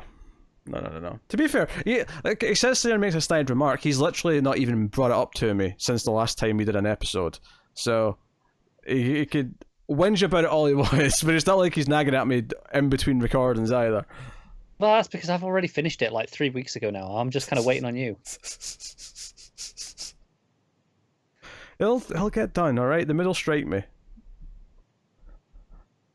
Strike okay? faster. But right now it's striking for me to catch up on Daredevil because Daredevil's really good. Daredevil is real good. Although the art in the second arc is not as good as the first arc. It's not bad. It's not. It was Chiquetto in the first arc, right? You think so? Yeah. Yeah. So that's what it is. But hey, so okay, well there you go. That was a talk for other publishers throughout the year. As far as DC and other mediums go, obviously we don't talk about it too much here. We did a little bit of news here and there for something that's relevant. I've still not seen Joker, but I have now. I saw it like last week. So there was Joker, which I'll see soon, and then Shazam came out. So we get 2 movies this year, not including the animated stuff. Which is kind of a weird place that DC movies are in right now, where yeah, you're right, Matt. Just the DC movies. I've Yes. had this conversation with friends many times this past week. They're in a weird place. We obviously have a bunch of stuff coming out this coming year. We got Birds of Prey, which isn't a Birds of Prey movie, but whatever. And we've got Wonder Woman 84. So are you calling Gail Simone a liar, Pete? She's seen pieces of it and said it's very true to her birds. So Look, trailers can be misleading. Maybe I'll come out with that. But I find it hard to believe it's going to be true to her Birds of Prey when there's no Barbara freaking Gordon in it. But that's neither here nor there. you could still be true Here's to the thing. spirit. I have no reason to doubt Gail Simone's honesty on this. Like, No. why Yeah. would she? Well, she doesn't get anything out of it. I So, don't know. and I That think said- it looks, even if I don't think it necessarily looks like an amazing Birds of Prey movie, I'm really excited for it. I think it looks like a great movie on its own. I'm really here excited for you, McGregor, Black Mask. Hell yes. Yeah, Roman Sionis. And Mary Elizabeth Winstead, yes please. Well, of course. Yeah, get her into Star Wars too. I've spoken about my feelings on Birds of Prey before the movie coming up. I'm not going to do it again. But we got Wonder Woman 84, which looks like a lot of fun. Yeah. And I saw that trailer on the big screen. It looks this last week. fine. I mean, admittedly, my apathy right now isn't just with DC movies; it's just kind of with superhero movies in general. I feel this way about the Black Widow trailer. I felt this way about what else is coming up from Marvel. Yeah. The Do you know what, Black Widow honestly- trip, that's it so far this year. I've Black taken them Widow. a lot lighter this year. Like, I've not seen any Marvel movies since Infinity Yeah, War. I mean, No, I'm not using this as a dig at Marvel. I mean, in the fact that, it took me months to get to Shazam. I only got to Joker last week. I think the fact that I kind of took a pretty extended break, really, when you think about it. I probably went a good year without watching a new superhero movie, not counting some animated ones. And I enjoyed I think I'm excited for these movies again now, because I think I took that break. I think I probably would feel a bit more burned out if I'd been watching all of them. Yeah, I just I'll probably enjoy I'm worried about Birds of Prey, but Black Widow and Wonder Woman 84, I'll probably enjoy those movies. But I'm at the point now where almost no trailer for a superhero movie will get me that excited, because we've done this dance enough now that I'm like, yeah, it's a superhero. Like Black Widow especially. I remember watching that trailer and I was like, okay, this looks a little bit different. I like Florence Pugh, this is nice. But by the time we got to the end of the trailer and she's flying through the sky and there's all this CG stuff going, I'm like, okay, it's a Marvel movie. It's just a Marvel movie again. And that's why I like the Birds of Prey trailer so much, and not, I know Peter doesn't like. Probably the similar reasons that I'm going to say I do like it is that it feels so different. It feels fresh, and I'm but it can be different and bad. it can be both those things. No, it can, but I don't think it looks bad. It would be different and good too. Do you know what? In some ways, I feel like I might end up feeling in some ways how I feel about Man of Steel, in that I do not think Man of Steel is a bad movie. I think it's I've come down a little bit over the years. I used to say it's a good movie. It's still it's an all right movie. It's a bad Superman. It's fine, but it's a bad Superman movie, and it completely misses the point. No, exactly. No, but that's my Superman. key thing here. So, it is a bad Superman story, but it's not a bad movie. No, but it also comes down to the philosophy on Superman, is that if you think of him as an alien first, that's that movie. It's an alien invasion movie, right? But if you think of him as, as we do, I get this, but more I get is Birds of Prey might be a bad Birds of Prey movie in the end, but I might find that it's a good movie in general. But that'll bug me still, though, because at least with Superman, we've had enough Superman movies and TV shows that people understand what Superman is. The thought that the general public will think that's what Birds of Prey is, and brings my blood to a boil. Do you know what? Whoa, Matt! Jesus! Before Matt gets back, I'm going to go back to a point Pete said earlier that might actually be in the cut section, but it was something he said about Star Wars. Yeah. Is that he doesn't like those movies, the original trilogy, because they're Star Wars movies. He just likes them because they're good movies. Right. And I kind of feel like this way with Birds of Prey. It's like, it might be a bad Birds of Prey thing, and maybe that is what the public will think of as Birds of Prey. I don't know, but I'm willing to like it if it's a good movie. That's what I want out of this. Yeah, but see, as a Superman fan who's yet to have a good Superman movie in his lifetime, I'm okay with Birds of Prey being. Besides, that comparison's terrible anyway, because no one cared about Star Wars before those Star Wars movies, because they created Star Wars. They defined what Star Wars is. This is something that we already know about and understand and care about, and have an idea of what it should be. Yeah, but there are lots of adaptations of things that are. Yeah. I mean, James Bond is arguably, most of those movies are terrible adaptations. They're terrible movies as well. No, but look. Pete, your great. Aside, how dare you? Most people will tell you that James Bond is perfectly enjoyable. There are many enjoyable good films in that 20-something film list. Shite. 24. Yeah, 25. They're not all good, obviously, but there are some really good ones. And up until Casino Royale, not a single one of them was even close to what those books are like. Not even remotely. Yeah, they became a thing. Okay. A Bond movie became a thing. Right. That's okay. That could be something that upsets you. That's okay to be mad at that. Yeah, I don't know. I like Birds of Prey. I'm not that hooked in.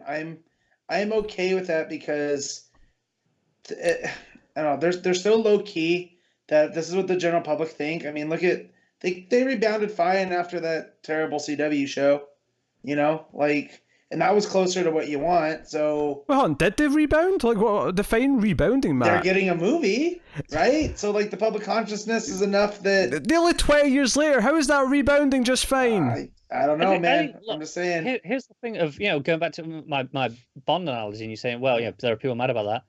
Sure, but who cares? Because they've still got the Bond books that they can read and enjoy. You've still got. Right. Birds of Prey comics that there's hundreds of Birds of Prey comics that you can read and enjoy. There will be hundreds more probably that you can read and enjoy.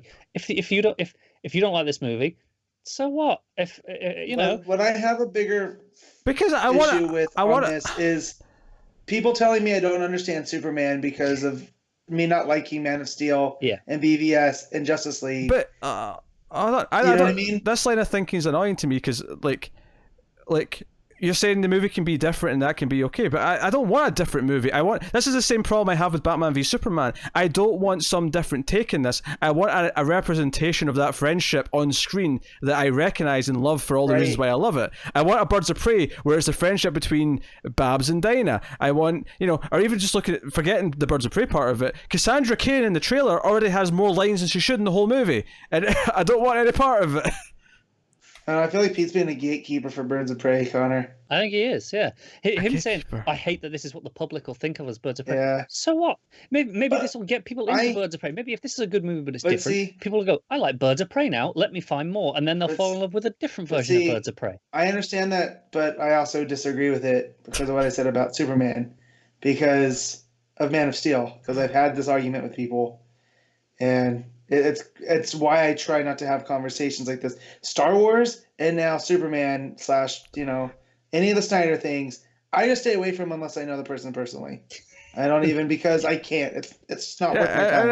At top of this though, they're actually going to have a Harley Quinn and Birds of Prey comic book, so it's not even like it's a Black Label book. It's a Black Label book. No. There's one after that by Palmiotti and thingy. There's another book. That's basically just more Harley. Well, now Quinn, I understand why Pete's upset now. I definitely get why Pete's upset now. But the point. They're blocking him out of wanting to enjoy a Birds of Prey comic. I get it now. They're chasing what the movie's doing. The comics are going to fall suit at least for a while. This is what happens when this happens. I think that you're worried for no real reason in the long term. I think this, the Palmiotti and Connor one is very much a sequel from everyone who heard to their Harley Quinn run. It's just, they happen to throw the Birds of Prey in because they've got a movie. This probably would have happened. And if there was an actual Birds of Prey book at the same time, fine, you've got a point. But there isn't. That is the extent of the Birds of Prey content that you can get for the foreseeable future. Yeah, but you'll get another one. So after that's finished, you'll get another Birds of Prey book, and it'll have Babs in it. Metaverse, Pete. Oh jeez, the movie looks like garbage. Anytime anyone gets angry at anything, it's just like just metaverse. Don't worry about it. Well, that's how I've chalked up BVS. The Snyderverse is just a metaverse now, and I can ignore it. It's fine. So, and I think just you talk about BVS, it being poor representation of their characters. They are, but the reason BVS is that I single out BVS versus Man of Steel is. Man of Steel is still a perfectly fine, well-made enough movie. It's just not a good Superman movie. BVS is a terribly made movie. Yes. In full stop. That's my key point here. Well, it is, but if the misunderstanding of the characters in that movie is even worse than Man of Steel, even if the movie was competently made, I would still hate that movie. Yeah, but I mean, stuff like Justice League, right? Yeah, they get most of the characters more or less right. Most, not all, obviously. It's because of weed, but let's not talk about that. But it's not a good movie. No. What's your point? I would personally, right now, rather watch Man of Steel than Justice League. That's not what your point is, though. What's your point in the context of our conversation about Birds of Prey? In Birds of Prey, I would rather a good movie than it be true to Birds of Prey, necessarily. I just want a good movie. And in that regard, I would rather have no movie than a movie that is not true to what Birds of Prey is. Why? That's just selfish. Why would you not just go, right, there's a movie, it exists, it's great. No, make something else. Go make something else. This is the same argument of doing reboots and remakes over and over again. If it's going to be something else, then do something else and call it something else. Don't try and use the branding of something that already exists. So by that logic, you don't want that Last Apes trilogy. Look, I said when I made that debate, there's exceptions to the rule and why will this not be an exception? That justify the existence of what it is, right? And why can this not be an exception? You haven't seen it yet. You don't know that it's This is a different conversation, though, because this is not a reboot of something. You just brought reboots in. I did, because you're trying to use that to justify something else that you just said. They are not comparable. They're very different things. I did not try and use reboots. You brought reboots up. Well, why did you bring that the Apes trilogy up then? What's that got to do with this? Because you'd already said reboots. Not before that, I didn't. Yes, you did. In what context? What did I say? Go back. I said... I can't go back. I can't play it back live, you tit. I'm thinking. I meant go back in your head. So the audience can go back. You definitely said it beforehand, which is why I retaliated with that. You said it was all about reboots and sequels not justifying their existence. I said that after you brought up the apes. No, you didn't. We'll say something else then, because we're just going to sit here in silence. Yeah. Make a point. What's your point? That is my point. this could be that exception. And I would rather have a good movie that is an exception. It could be an exception. It always could be before we've seen it. No one's saying that it can't be an exception. This is why there's no point in getting mad about it till after we've seen it. I'm not getting mad about the movie. I'm getting mad about you trying to justify the movie when it looks like garbage. It doesn't look like garbage. It looks like garbage. I hate it. I hate it. None of the characters feel like the characters are supposed to be. I didn't want to do this debate. You drove me into this. I said I didn't want to talk about it. I started this conversation by saying I don't want to do this again because we've done it already. But you kept going. One final question. Unlimited Tell me power. what looks bad about that trailer without telling me an element that is because there's an adaptation. The humor's thing you don't annoying. like. The humor is annoying. Everything about it is obnoxious. It thinks it's really funny and cool, and it isn't. Right? Like, there's a moment where Harley is like talking about ordering pizza, and Dinah's like, "Hey Harley, focus." I'm like, it's annoying. The movie feels like it's playing to the lowest common denominator. It's made for stupid people. Okay, I said it. It's made for stupid people who love Deadpool. The end. I kind of like Deadpool too. Yeah, me too. Overrated. But this is what I've learned. I just chalk it up now. Like, I guess I'm dumb. I like things. Like, I love the Fast movies. It's unapologetic. Oh, dear. Like, it's just okay, do you want me to sum exactly up? what they are. I'll sum up in a word. The trailer's obnoxious. I think it's obnoxious. And it's being obnoxious at the same time as it's also meant to be representing several characters, which adds on a whole other element of my hatred, okay? But I think the trailer looks bad. It looks like annoying characters doing annoying things. And all of the characters that aren't Harley are just standing there reacting to Harley. I think it still looks like a good movie. Oh Yeah. my god. It looks like fun. I'm looking forward to it. I'm gonna go see it. I don't know what to say. Sorry. Yeah. I'll see it. Mary Elizabeth Winstead in it. I'll see it. I'll see it, review it, but I just for some reason you're fighting me on this when this is a prime example of like wanting a better standard. This feels like a movie that was made in the mid 2000s before anyone accepted of actually trying to do justice to the characters they're adapting. See, I feel also that where Connor's coming from is you're judging it completely based off of a trailer that you don't like versus actually seeing the movie. Now, if you come into this with... I'm not pretending to review it! This is a stupid point! I'm not pretending to review it. You're trying to tell... I know I'm basing this on a trailer. Of course I'm basing it on a trailer. I've got nothing else to base it on. Right. There's no debate on this. I think what we're saying is, on it, though. What I'm saying I like is that, yeah, it's different. It doesn't feel like a Birds of Prey thing necessarily, but I like that we've got all this variety in DC's stuff. And like, say what you want about Joker, but it's a very different type of movie to Shazam, and I like that. Oh, God. And I like this being different again. I don't need all of them to feel the same. That's really my problem like with the that Marvel second movies. I really like that second Joker trailer. I did not like the Joker movie that much. Do you know what? The Joker movie, I thought, just because I'll give my thoughts here, I thought it was fine. It's all right. It's not a bad movie. I like it. It's just not as smart as it thinks it is and doesn't back up its points. Yeah, exactly. That's it. It's not as deep as people want to say that it is. Surface level enjoyable. And It's just not deep. And I'll take something like Birds of Prey over Joker, just mainly because who I have to talk to about it. I'd rather be dumb and know it's dumb than something that's dumb and thinks it's smart. Yeah, Joker is it's a fine. It's surface level. It's enjoyable. Like, it's well made. It just hasn't got the depth to back up the ideas that it's talking about. No, and that's like I was telling Pete before. I think you're on break. And that little interlude we had.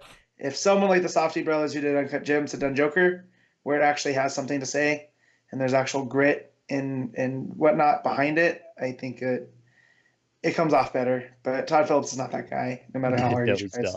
So that's just it. And as a DC fan, that's fine. I'm perfectly okay with comics. Again, in my 34 years on this earth, I've yet to have a good Superman movie, and that's okay because I have the comics. Man, I got Doomsday Clock 12.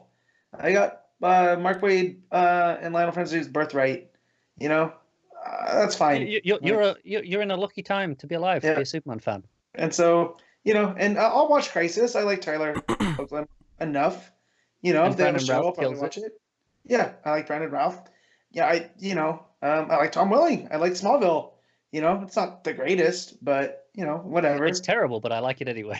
Yeah, and that's fine. And so I just when it comes to representation and stuff, as long as they keep printing the comics that I like, right? Then and they don't try to hide them away, then I'm okay with that. So same goes for the Marvel movies. A lot of people crap on them. Black Widow looks terrible, but you know what? I won't say terrible. It looks mediocre. But I'm still gonna go see it. It might be a lot of fun.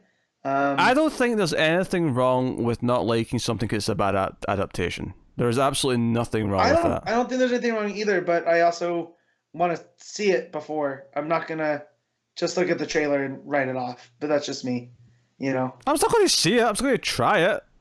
Yeah. Eventually. Yeah. No, I'll see when it comes out. I'm going to add my voice to the mix. When I went to go see, I only say eventually because I know you've not seen Joker yet, so I didn't know if you were yeah, like being there day one on this one as well, or if you were kind of feeling like similar to Joker, where you're like, I'll get to it eventually. Honestly, my thing with superhero movies right now is I'm just kind of feeling apathetic towards them, for the most part. And most of them will end up being fine on the day. Wonder Woman 84 is probably going to be enjoyable, even though I kind of hate that they've just brought Steve Trevor back for no reason other than they want Chris Pine back. But who wouldn't want Chris Pine back? But we keep hearing these dates. Oh, Black Adam's coming in, Shazam 2's coming in, and the Batman's got an insane cast that should. Yeah, I've stopped being excited for anything with that trailer. That's for sure. Yeah, we've done this dance of trying to hype, because this is the thing. It's not even been that long since we were getting announcements for like Justice League and Batman v Superman. Of like, oh, so and so is playing James Garden, so and so is playing this character, and we're doing it all again because we've got a new Batman movie coming out.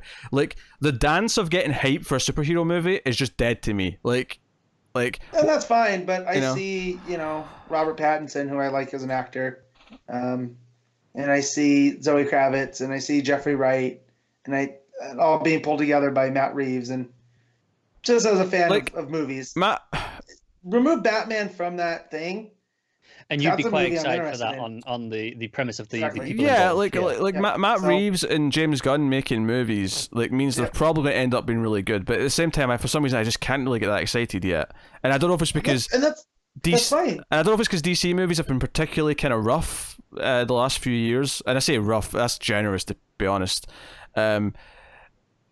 Absolutely diabolically bad in some cases. That's kind of how I feel though. With until I see a trailer, all the casting announcements is too far out. It's too much. I don't care that much. And it doesn't help either that the TV shows are mostly terrible right now either. Yeah, and that's why I haven't rushed to Crisis, because I haven't heard anything. Crisis no one has come to me but no one's come to me and go, you gotta watch Crisis. I had Pete rushing me to watch Watchmen for 2 weeks. Yeah. Because I was so bogged down. Yeah, the sad truth... Like, you watch Watchmen yet? I don't have that with Crisis, so I haven't watched it yet. The sad truth is that Crisis, while much better than the regular shows, is not good enough to be like, you have to watch Crisis. It's not that. Right. It has the possibility to be that after the final parts. Maybe. I'm not saying that. As a whole, it might, depending on how good these last 2 hours are. We'll see. But I agree, it's probably not. But who cares? Because Legends is back like the week after, and you should be watching every week because it's fantastic. But yeah, so anyways, digression, not dissertation. It felt like a bit of a dissertation. It did. I enjoy watching Pete get upset, but he had a monster, and I worry for his heart. That was like the angriest Pete has been in a while. It's because you're being Back in the day when we did stuff with Skinner, me and him argued over stuff, me and Pete, and it got so heated that he had to stop, remove it from the show, and Skinner just sat there and going, wow, that was something. So that's been since that we had an outburst. Anyways. And it because it all boils down to, I think a movie looks bad, and yet Connor will somehow sit there and try and justify why I shouldn't think it looks bad. And I think a movie looks bad. The end. That's it. That's fine. It was just the only reason I was getting at it was because it was I wanted more than why beyond the adaptation elements, and it took you a while to get to that. Okay, it's obnoxious and unfunny. There you happy. I found myself rolling my eyes at the trailer. There you go. Yeah, that's a perfectly good reason not to like a trailer. I don't like Hugh McGregor that much. Okay, I'll say it. That's fine. I love that dude. I'll watch most things he's in. I've tried to watch Down with Love 4 times, but I can't get through it. I know, it wasn't the only reason, but he basically killed Fargo season 3 for me. Oh, come on. You are not holding him responsible to that. I just said it wasn't just him, but I didn't... No, not just him. He was one of the redeeming qualities of that season. Yeah, I still haven't finished that season, and it's got, again, Mary Elizabeth Winstead. Yeah, exactly. I didn't want to finish it. I got to the point where she's stuck in that hotel room. Exactly. Yeah. Winstead and McGregor were in something before, and it was lukewarm at best. There we go. Correlation is not causation. The evidence is adding up. correlation is not causation. Basic science. All right. Anyway, Let's wrap this up because I got stuff to do. well, we have Yeah, we have one final Christ, there's more. section to Wait, there's more. yes, well, yes, we have to come back round and we have to go about 2020. We have to look at the year ahead and talk about where we're going. Not the movies. We've done that sufficiently. Hey Pete, did you hear there's a new Birds of Prey book coming out in 2020? I really hope Pete leaves all of that in completely uncut because that is hilarious. I can't be arsed Ed now. I need to put this together like quickly. So no, it's staying in. It's staying in. I feel bad for people's ears. Yep. Not Pete's, though. It's just brand new headphones. Jesus. 2020. What am I looking forward to? Superman without a secret identity. That's exciting. Right? It's a new era going forward. Yeah. So what do we know is coming? We know that. I mean, 5G is going to be set up at least. I mean, maybe not actually. Yeah, that's one of those things that feels really negative. But I'm kind of looking forward for Rebirth era to be over in the sense that we know 5G is coming now, and it kind of feels like we're just killing time to wait till we get to that in many ways. Yeah, I'm a little bit ambivalent, I suppose is the word, over the fact that the event in the summer is probably going to be Snyder again. Like, it's probably going to be Snyder's Crisis. I'm kind of looking forward to it in the sense that this is going to be his goodbye, so to speak. Again, I don't think he'll be gone from DC entirely, but this is the end of his era. And I'm intrigued to see what he does, and and how it lines up with other stuff. Yeah. Yeah, like I think there's a lot of smaller books I'm looking forward to, like anything Black Label, anything Hill House. What's weird is it's hard to talk about because obviously we've only solicited up till March, and they've, other than the fact that they've done all those 750s and 100-page specials, there's nothing actually been announced yet because everything's clearly coming after Free Comic Book Day, because they always tease it in Free Comic Book Day and then have the big event. Like this time last year, we didn't know anything about Year of the Villain. That was not a phrase. Yeah, and that was okay. I missed those. I missed those days. Yeah, those days sound good. My point being just that's how dominant that's been for the vast majority of this year, or how it's felt. Mm-hmm. And we didn't even know that was going to be a thing. Yeah. It's hard to predict in that regard what will be the thing. I mean, we're all going, it's probably the crisis, the Time Master crisis, right? Yeah. But... Yeah. I hope we get the start of a shaking of things up. Now, admittedly, honestly, I think the amount of books we like and read at the end of the year is actually a fine. It's a healthy amount. And there's a lot that I'm excited about. But I hope that the main DCU has kind of a central thing that I really care about by the end of 2020. That's my hope. I agree, because like I say, I had a really solid, top 20 books that I was quite happy with. Only in my top 10, only 3 of them were ongoings, mainline stuff. There was, outside of that, I mean, Jimmy Olsen's technically in continuity. Doomsday Clock is a special exception. Dilate Your Hero is possibly in continuity. I don't really know. In continuity as Jimmy Olsen is. Yeah, right? I think I think it technically is. And Green Lantern is, but is also very, very, very separate. I mean, so yeah, if I look at my top 10 that I gave you earlier, like, I mean, the ongoings there are Action Comics, Aquaman, Wonder Woman, although that's kind of, I mean, not done, the book's still happening, but it's done in terms of my enjoyment of it.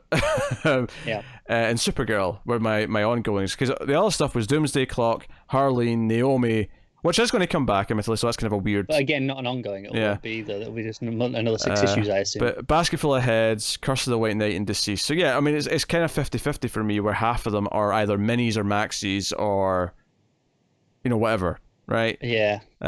Some... And most of them not in the main DCU. Most of them are either Black Label or... Yeah, because like my only 3 were Justice League, which Snyder's coming to an end, so who knows how I'm going to feel when Venditti takes over. But, I mean, one of my other ones was Hawkman, so maybe that's a good sign.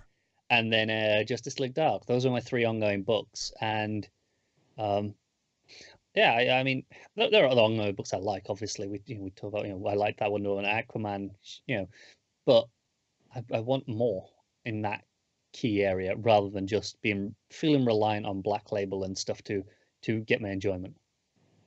Yeah. I hope we have a sign of the things to come. I'm actually kind of annoyed that 5G isn't even, like, I'm kind of ready for it to just happen now. Like, I don't really need a year of build up for it, but we're probably going to have to go through a whole Crisis event with Scott Snyder first before we get to it. Yeah, that's why I said it feels really negative that what I'm looking forward to is for this year to be done so that we can get 5G. But there'll be stuff to enjoy along the way, I'm sure. But like, it comes back to what we said earlier. Since the start of Rebirth, Doomsday Clock, that story was what we were waiting for. We didn't know it was called that for a while, but we knew the Manhattan confrontation. Not even necessarily with Superman at the time, but that was what we were waiting for. Yeah, and now that's done. I'm ready for the next thing to be excited for, and I think that is whatever 5G is going to be. We'll have something in that to be excited by, I'm sure. But there's kind of this like lull intermission period here now where we're just kind of waiting for everything to get to 5G stuff now. Yeah. I mean, the biggest book right now that I look forward to is probably Strange Adventures. And what's funny is, despite the fact that King's had a bit of a rough year for us, it doesn't really affect our anticipation of that book, because I will say there is a slight, like, every time I think about it, I'm like, I'm excited for Strange Adventures, yeah, and then in the back of my head, there's a voice just, but what if it's like Heroes in Crisis? But what if it's like Mr. Miracle? No, exactly. That's what I'm banking on. It's Mr. Miracle versus Heroes in Crisis, and it's the 12 issues. It's Gerard's. It's Shayna. We're like, okay, this is Mr. Miracle too. It's the spiritual successor. It's all on that.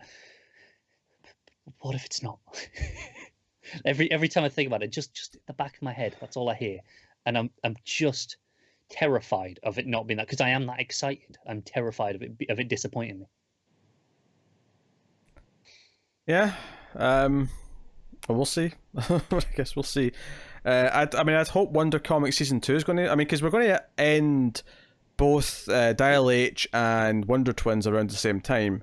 We've got the Amethyst book starting, which I'm really looking forward to. Yeah. I guess that's the start of Season 2, but I mean, other than Naomi Season 2, I presume there's going to be another book or two that's going to come in. Probably. I think White Knight, the next one of that probably won't be till 21. Because Murphy's doing another book between them. We might get more Harleen, given how Sezik's already teasing things that are drawn, lettered, ready to go from the next part of the story. Yeah, I mean, even if it isn't till the same time next year, where it's like an October, November, December thing, I mean... Yeah, I'd be okay with that. It could very well be next year. It's kind of weird. Look, we're at a place right now where we don't really know a whole lot of what the plans are for next year. Yeah, often we kind of have ideas of these are the books coming because they've talked about it, but because it does feel like they're holding their cards close to the chest because 5G's coming, there's not going to be any huge big books this year outside of Black Label things. Like Suicide Squad is probably the last big book that will start for and the new run on Batman. Those are probably the last heralds of the Rebirth era. Very possibly, which makes it very hard to theorize that much. I mean, yeah, I think this time next year we'll be talking about very exciting things. Well, I hope we might be very worried about what's about to happen. It may be a lot of really bad things, but it will be. But we will have stuff to talk about one way or another. That's for sure. Yeah, I'm sure Scott Lobdell will be taking over a major book. Oh, he might be finishing on Red Hood. Maybe a Connor Kent Superman book, Superboy book rather. Yeah, you're not funny.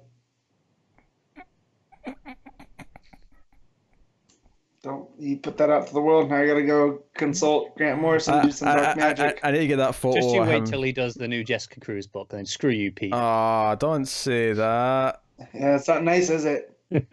Hey, you'd be miserable in that as well, Matt. So shut up. We all would be, but you deserved that.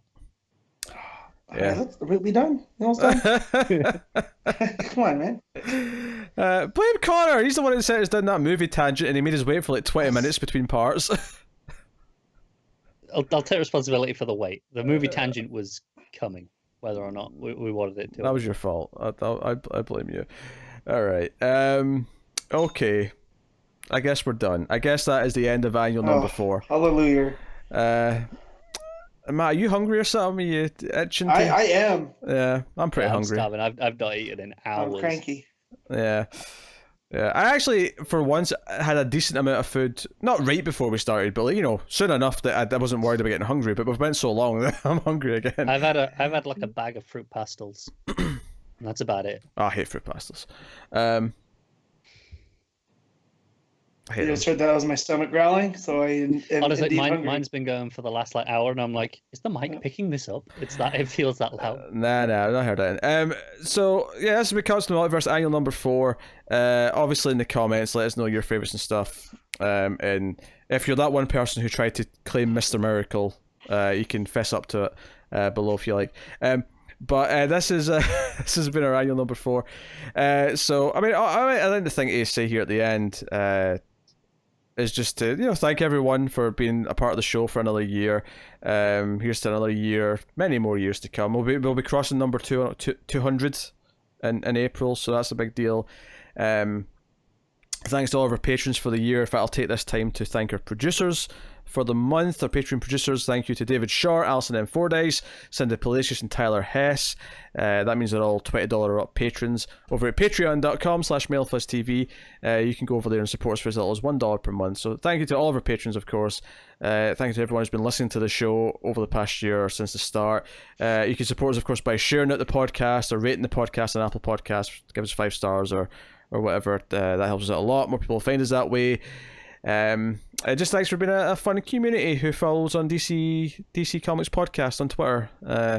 A lot of fun banter on there, and everything else. It has been a hell of a year. So we started off halfway through Heroes in Crisis, and we ended with the end of Doomsday Clock and a book like Harleen, which we didn't even know was going to exist at the start of the year. And sometimes that's the most exciting stuff, is what's going to pop up out of nowhere that we can't predict. Did we know anything about Hill House this time last year? Not then, I don't think. No. I feel like that was one of the cons in the middle of the year that revealed all that. That sounds about right. I want to say it was this summer we found out about Hill House, but Yeah. I mean, that was a great, exciting thing that we've got looking forward to. Yeah. Yeah. No, I'm looking forward to more Hill House, and I'm looking forward to Wave 2 if there is going to be a Wave 2. Like, I assume there will be. yeah. But hey. So, Matt, what was your favourite DC thing of the year? Anything. Can be a book, can be a person, can be a moment, could be a anything. No, it's the revelation of the metaverse. Easily. I forget what issue that was in. That was pretty good. I want to say that was like issue 10, but I mean, yeah. Yeah, that's whatever. fine. Connor, favourite thing of the year? My favourite thing of the year was Pete getting that angry over Birds of Prey. I knew you were going to. Let's not judge it up. Come on. Recency bias. Recency bias. Do you know what's really funny is earlier on we had that cut Star Wars thing for the patrons, and I said, "Hey guys, if you want to see Pete get angry, it's worth it for $1." I did not get that it angry. was a Yeah. No, that was like not even half as angry. Alright. No, seriously, Doomsday Clock, and if not the metaverse as a concept, because that is just solid gold, then just the last issue. Yeah. I mean, Doomsday Clock for me, really, but all